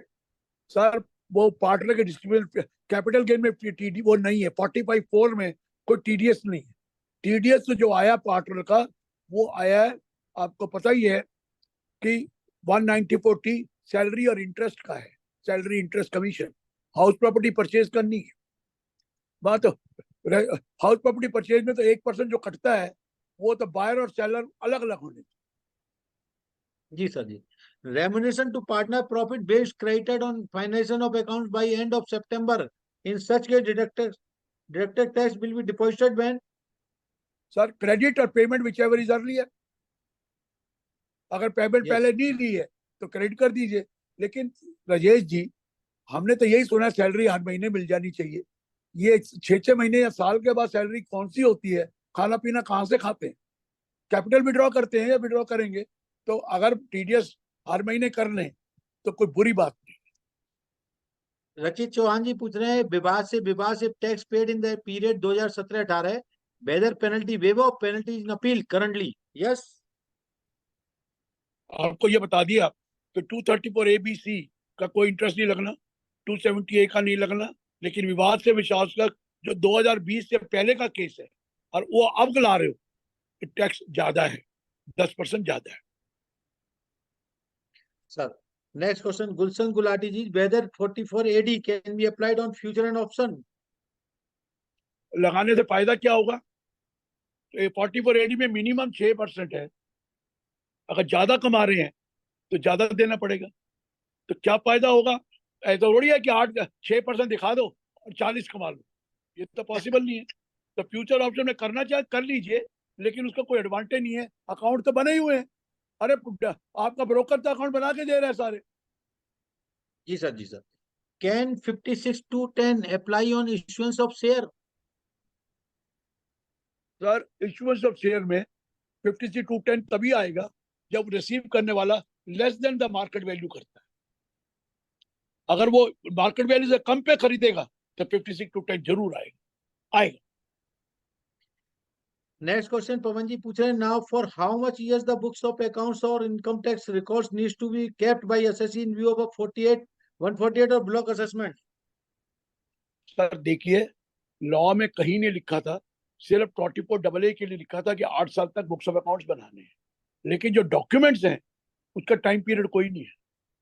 Document का टाइम पीरियड आपको अगर रजिस्ट्री हो गई ऐसा नहीं है, वो जो डॉक्यूमेंट तो आपको परमानेंट रखने हैं, लेकिन बुक्स ऑफ अकाउंट जो लेजर कैश बुक ये वो 8 साल तक वो मांगते हैं। अभी तक आप कहेंगे, पहले जब 10 होते थे आप कहते थे हम तो 8 बनाते हैं, तो जब आपको अब 6 हो गया तो मांगेंगे नहीं मोर देन 5 ईयर्स, मांगेंगे नहीं। और सर्च का केस होगा मोर देन 6 ईयर का नहीं मांगेंगे, खत्म हो गई बात। Sir I will taking last question only, please enlighten about rebate under section 87A। Last question मैंने सर। एनलाइटन कर दिया सर कि उनकी इच्छा स्पेशल रेट वालों के ऊपर 87A देने की नहीं है। जो स्पेशल रेट का जैसे 111A है, 112A है, 112A है, उस पे वो कहते हैं हम आपको 87A का बेनिफिट नहीं देंगे। न्यू रिजीम, ओल्ड रिजीम में देते थे, न्यू रिजीम में नहीं देंगे, और वो सीधा का सीधा आपके ऊपर उस पर टैक्स लगाइए, बाकी इनकम पे अगर 7 लाख से कम है तो आप उसको अलग कर दिया है। बहुत बहुत धन्यवाद Guruji. I straight away request A.K. Srivastava ji, kindly give a concluding remarks and vote of thanks sir. Over to Srivastava जी।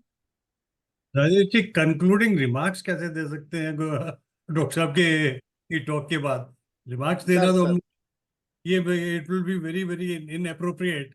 हम लोग तो उनको सिर्फ थैंक कर सकते हैं फॉर प्रणाम कर सकते हैं, प्रणाम कर सकते हैं, थैंक कर सकते हैं कि उन्होंने अपना ये वैल्यूएबल टाइम निकाला। और कल का फाइनेंस बिल हम लोग साथ में थे, कल इंस्टीट्यूट में टिल अबाउट 4 बजे तक हम लोग साथ में थे, फिर उनको प्रेजेंट करना था, तो इसलिए इतने शॉर्ट पीरियड में उन्होंने पूरा जस्ट जो फाइनेंस बिल का है वो हम लोगों के सामने रखा, और एक बहुत ही सिंपल लैंग्वेज में और एक बहुत ही एक ऐसे भाषा में कि जिसमें हम लोगों को समझ किसी प्रोविजन को समझने में कोई दिक्कत नहीं हो रही।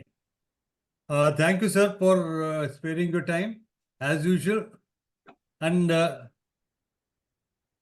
maybe there will be many more questions. I also have a few issues, but then maybe the others were raising issue, and it's already 9 o'clock, so it's better that I thought I will reserve that for tomorrow when we meet at Gurgaon. Thank you very much sir for sparing your time मैं तो सवेरे अहमदाबाद में हूँ जी, दोपहर के बाद आऊंगा गुड़गांव। नहीं, वो शाम को है सर वो तो 4 से वहां तो 6 बजे के बाद है आपका। नहीं, मेरे 4 से 6 बजे तक बोर्ड मीटिंग भी है, 6 बजे के बाद हो। 6 बजे के बाद आप आएंगे, ठीक है? तो what time? I want to say one thing हाँ। विद फोल्डेड हैंड्स, पहले तो आपके चरणों में प्रणाम करता हूँ। और हेलो हाँ जी बोलिए, मैं सुन रहा हूँ। सर, बजट से ज्यादा मुझे बजट के बाद के आपके लेक्चर की इंतजार रहती है। सर अब लेक्चर छोड़िए। ये 6वां या 7वां लेक्चर था सवेरे से। आई नो, मैं जानता हूँ कि जब बजट पेश होता है उसके बाद से लेकर के और 1.5 महीने तक क्या आपका शेड्यूल रहता शेड्यूल है, टाइट रहता है। टाइट ही रहता है। खाना खाने का समय नहीं मिलता, इन बिटवीन ही खाना खाना पड़ता है, और वो भी बहुत सूक्ष्म। वो भी फल ही और- खाया सर, रोटी भी नहीं मिली। वो कहता आप आए नहीं, मैंने बनाई नहीं। मैंने कोई मैं बात आप नहीं, फल खिला। हम लोग तहे दिल से कैसे आपका आभार प्रकट कर सकते हैं, शब्द नहीं है मेरे पास। अब सर को आराम करने दो, he is Thank very you, sir. Tired, he is tired. बहुत बहुत शुक्रिया सर, आपके जी। चरणों में प्रणाम। कल से जब से हम लोग इंस्टीट्यूट में साथ में और रात में पढ़ा भी होगा in between all the clauses, तो yes it must have been very very tiring. Sir Guru ji को प्रणाम करो और नमस्ते करो। चलो प्रणाम। Thank Thank you, sir. Good night. Thank you sir, thank you. बहुत बहुत शुक्रिया सर, बहुत शुक्रिया।